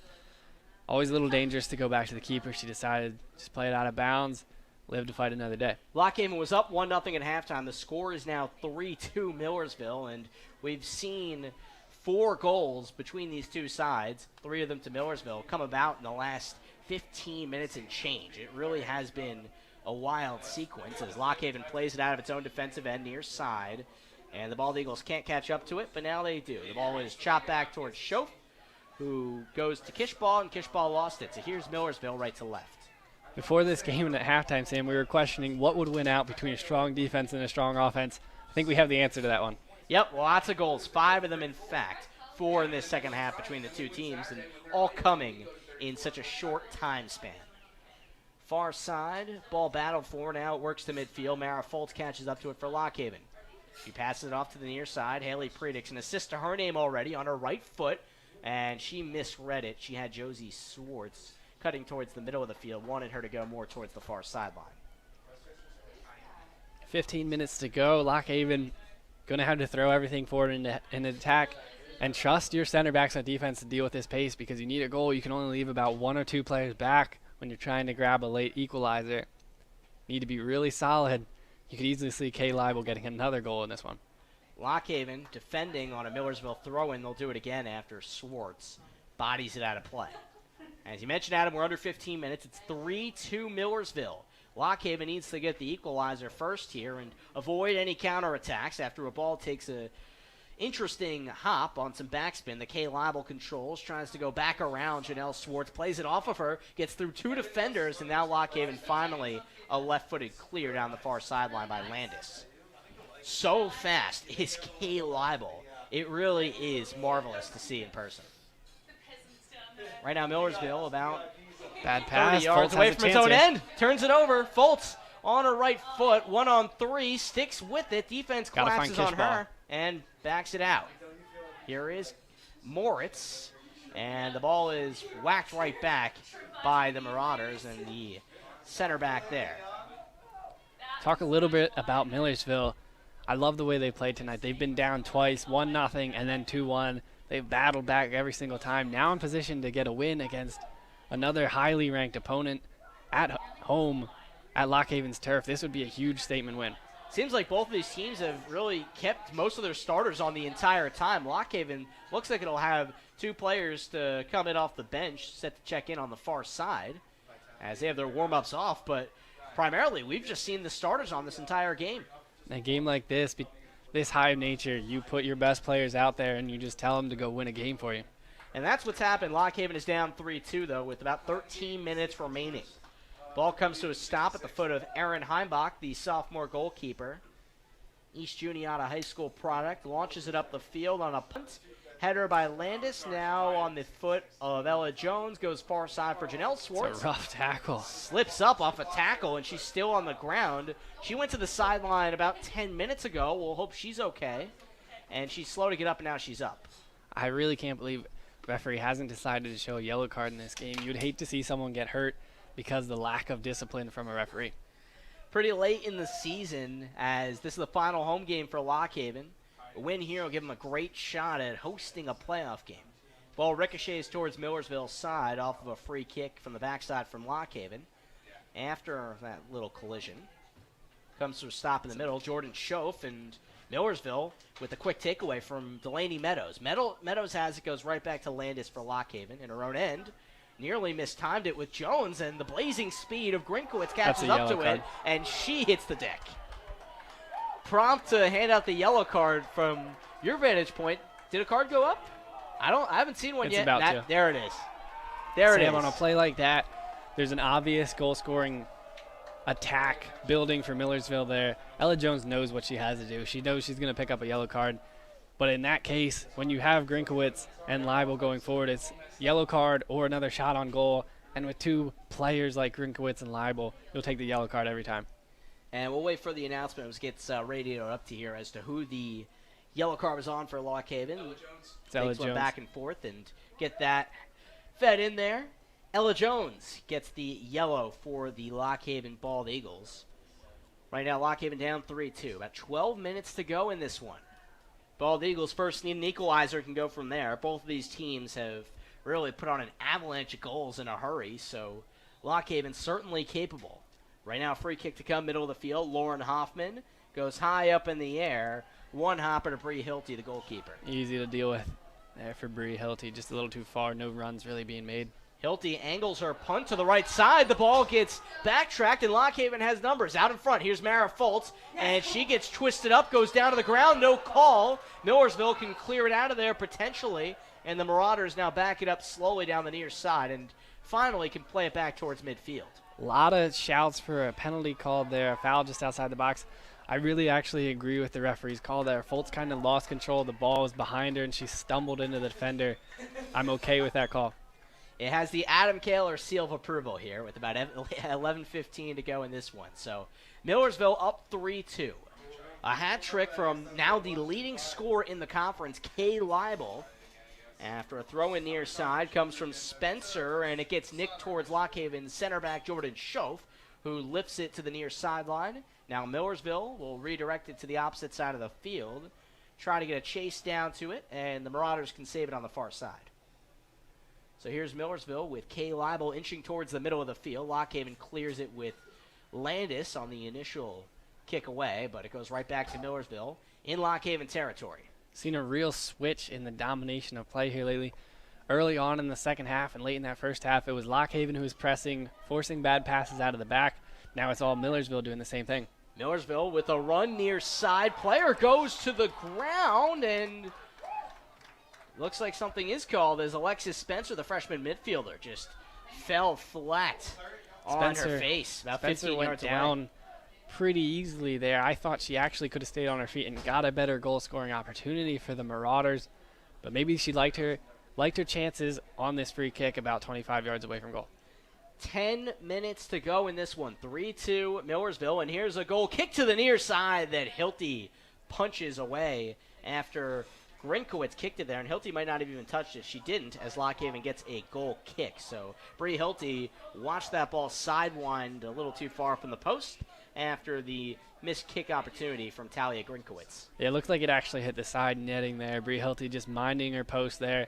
Once she got to that spot, realized it was not going to go in the back of the net. Won a goal kick for Lock Haven. Schoaf with the goal kick spinning to the near side as Emily Vitale, who recently checked on for Lock Haven, tried to make a play on the near side. The ball backtracks to Schoaf. She puts it up in the air again at midfield. Header there from Spencer for Millersville, and the ball is sent right back to Hilty's perch. She steps out a good 15 yards, rolls it near side for Moritz. You mentioned Vitale came into the game last week against Mansfield, hit a great goal from about 25 yards out, playing with a lot of confidence right now. Maybe Kathy Brown is thinking put in a confident player, see what happens. And Lock Haven trying to draw some confidence from a potential run. Foltz sent it middle of the field. Josie Swartz she had there, and a little bit behind her. The ball got broken up, but Lock Haven's still attacking. Near side is a throw in from Moritz. It's miskicked initially for the Bald Eagles, and another one of those reinforcements for Lock Haven is two new players came on the field. The Bald Eagles have it near side, just trying to get something situated. About 8.5 minutes remaining. Down 3-2. Need to get back with the tying goal and then go from there in this all-important PSAC conference game. Moritz tippy-toes down the near sideline, broken up by Spencer, and the ball is lifted all the way across midfield. Lock Haven catches up to it with Jordan Schoaf, who turns it back to the middle of the field for Landis. Well played at the back there from Schoaf. Got to push this forward into attack now. 8 minutes to go. Got to leave everything forward, see what you can get. 8 on the dot remaining. Lock Haven at midfield with the throw-in. The Bald Eagles led 1-0 at halftime on their home field. Millersville scored the first goal of the second half with Kay Leibel. Lock Haven answered with Haley Swam, who had the initial goal as well. And then 2 more from Leibel, all within a quick period of time to make it 3-2 Millersville. Yeah, if you're Lock Haven, if the score stays this way, you're going to be very disappointed in this game. Really could have gotten something out of it when you went up 2-1 there. It felt like Lock Haven took a lot of the momentum.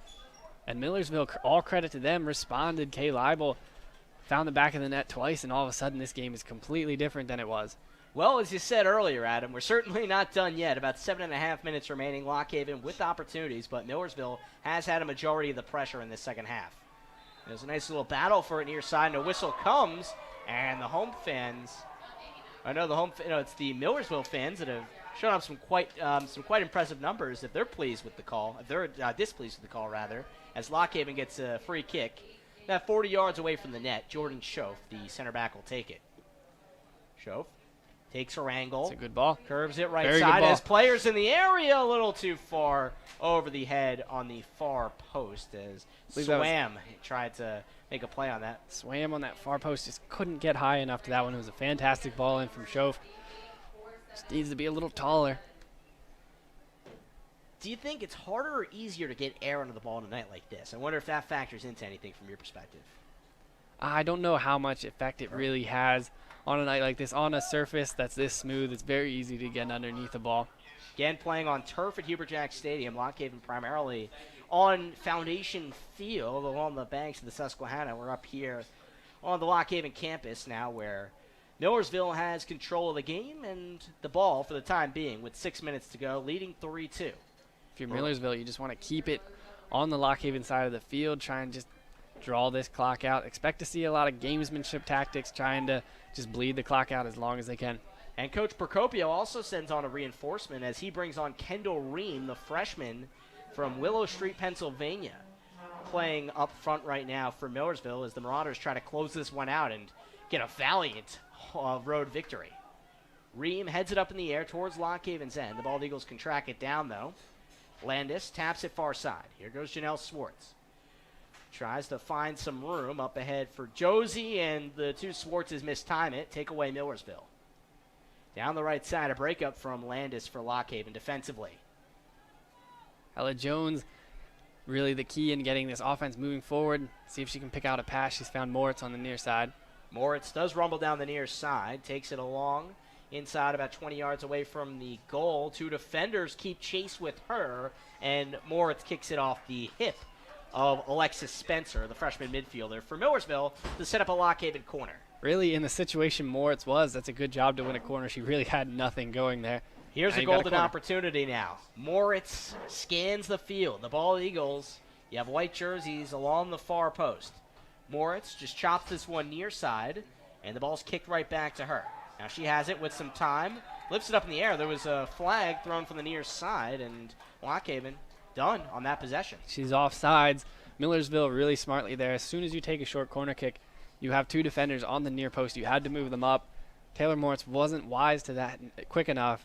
She gets called offside. She didn't get back in the right position. Very well done from Millersville defensively.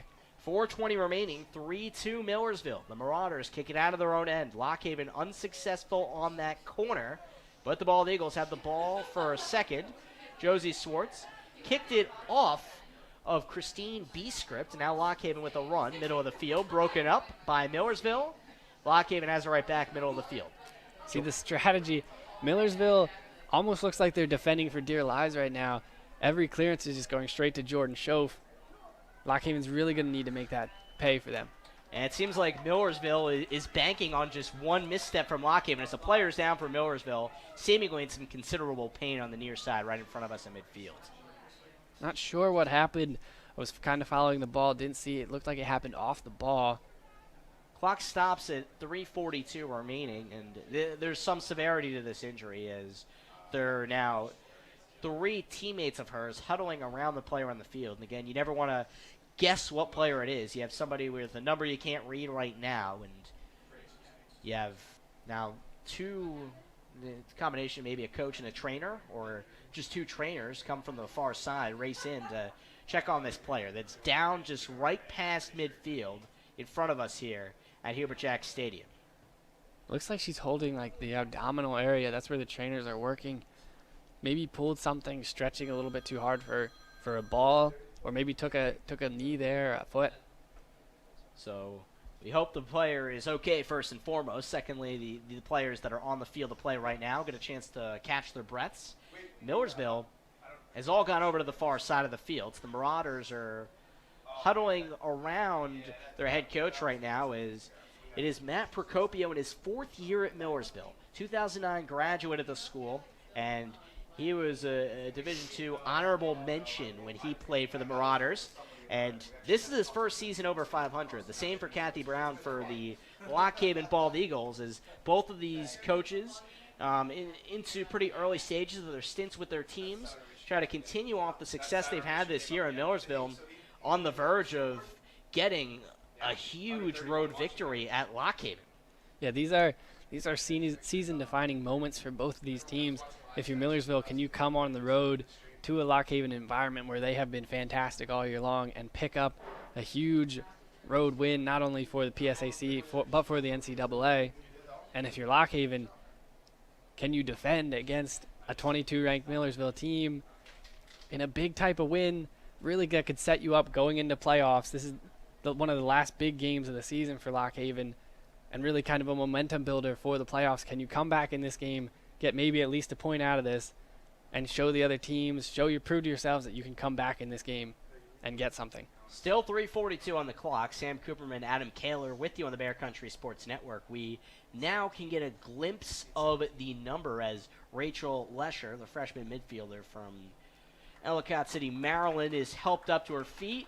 Claps come, and she's being aided on either side. She's putting pressure on both of her legs, so she's walking off the field all right. But, again, you don't know what the injury is, first of all. We hope she's okay. But now both of these teams have had a few minutes to just recollect their breaths, their thoughts, and try to game plan for these final few minutes. But Lock Haven needs a goal in a hurry to potentially send it to overtime.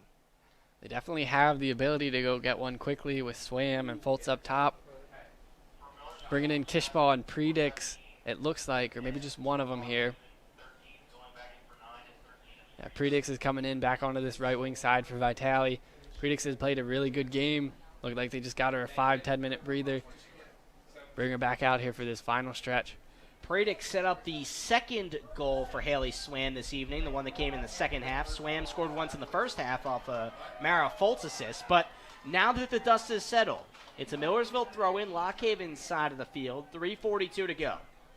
Taking her time as Alexis Spencer waits for the whistle, and we'll get back to action here at Hubert Jack Stadium in Lock Haven. Spins the ball a couple times, does Spencer. Rachel Lesher was still trying to get off the field on that other side. Not a good sight to see. It took her a very long time to make her way off the field. Couple steps up for Spencer and throws it right off the head of a bald eagle. Moritz on the near side defensively knocked it back out, so we'll do it again. Now 10 seconds tick off the clock, 3.5 minutes remaining. Here is Spencer. Goes right to the body of Moritz. Lock Haven just tries to knife it out of there. Can't do so right away. More time ticks as Delaney Meadows battled for it nicely with two Lock Haven defenders. If you're the Marauders, throw-ins this far in Lock Haven's territory is perfectly fine with you. See, they actually gave one away there. It'll be a goal kick for Lock Haven. That's what they needed. They're going to get Kishball back in the game. She's the important link between the forwards and the midfield there. See if she can maybe find a through ball for Fultz or Swam. Tie this game up for Lock Haven. So Lock Haven, left to right, will kick it up the field, and it's headed right back for Millersville. Good play by Meadows into tight corners. The ball is lifted off the right post. Almost a goal somehow from Kendall Ream, but there, Bree Hilty can thank her lucky stars. That one went out of play.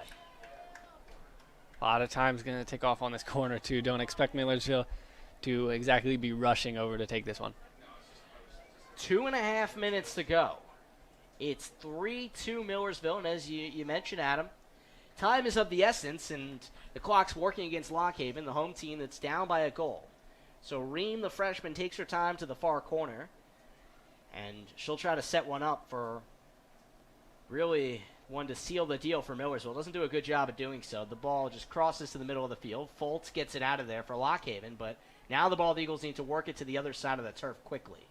Good effort from Haley Swam to win the ball back. Now Kishball trying to switch field with Jones here.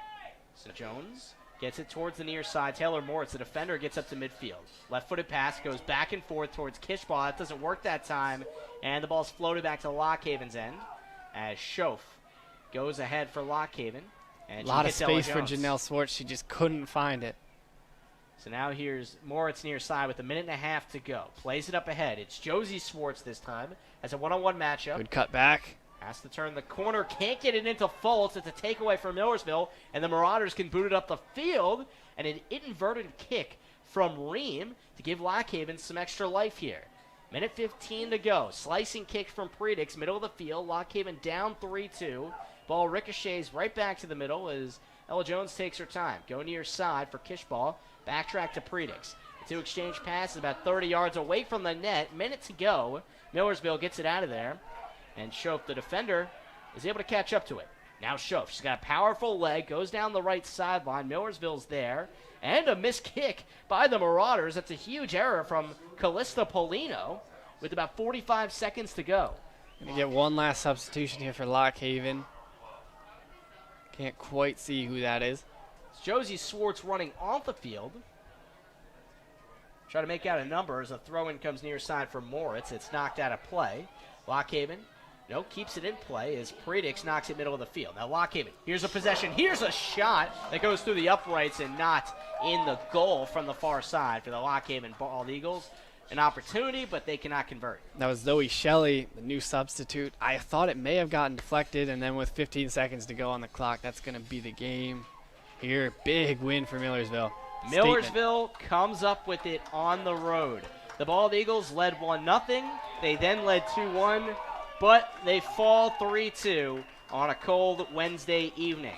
Lockhaven likely has played their final home game of the season. Still some things can happen to enable the Bald Eagles to get a top 4 slot in the conference, but Lockhaven will slip to 10-4-1 against the 22nd ranked team in the nation, the Millersville Marauders, who now advance to 13-3 overall, 12-3 in the PSAC, but a fun game between two very competitive teams. Yeah, I would expect Millersville to jump even higher in those rankings, Sam.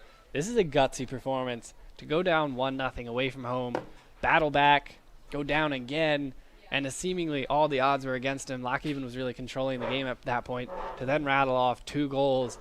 And not only that, but then hold that for 20 minutes against a goal-scoring team like Lockhaven. That's about as impressive as wins come, Sam. Yeah, and Lockhaven, a team that received some top 25 votes, and the Bald Eagles will just get back to business Saturday at Cal, a team that's winless in the PSAC, to close out the conference slate. Already both teams have clinched a playoff spot, so their seasons are still going strong, but Millersville with a crucial win as it likely has put itself in position to capture an NCAA playoff berth. Lockhaven still with a little bit of work to do as the Bald Eagles make that final push. But Kay Leibel for Millersville, 3 goals. She's spectacular. Yeah, you can't say enough good things about Leibel and this Millersville team. You saw the chemistry between Leibel and Gronkeski. Just brilliant. Lockhaven, when they went down, they just couldn't quite find it. They looked maybe a little bit tired. They tried to bring in some substitutes. Just couldn't quite find it. We mentioned that defense for Millersville. Obviously, you don't want to talk too much about defense in a 5-goal game. But when they needed to, they stepped up, and that's really all you can ask from a team. All about the counterattacks, and it was the offense versus the defense. Second in the conference in goals was Millersville coming into tonight, and the Marauders get 3 by Lockhaven, and the Bald Eagles can only come up with 2. Thanks so much for listening and watching on this Wednesday evening. It was a fun one at Hubert Jack Stadium. It didn't quite go the Bald Eagles' way, and they'll look to progress to the back end of the season. For Adam Kaler, my name is Sam Cooperman saying good night. Thanks for tuning in, and stay posted with all things Lockhaven on GoLHU.com.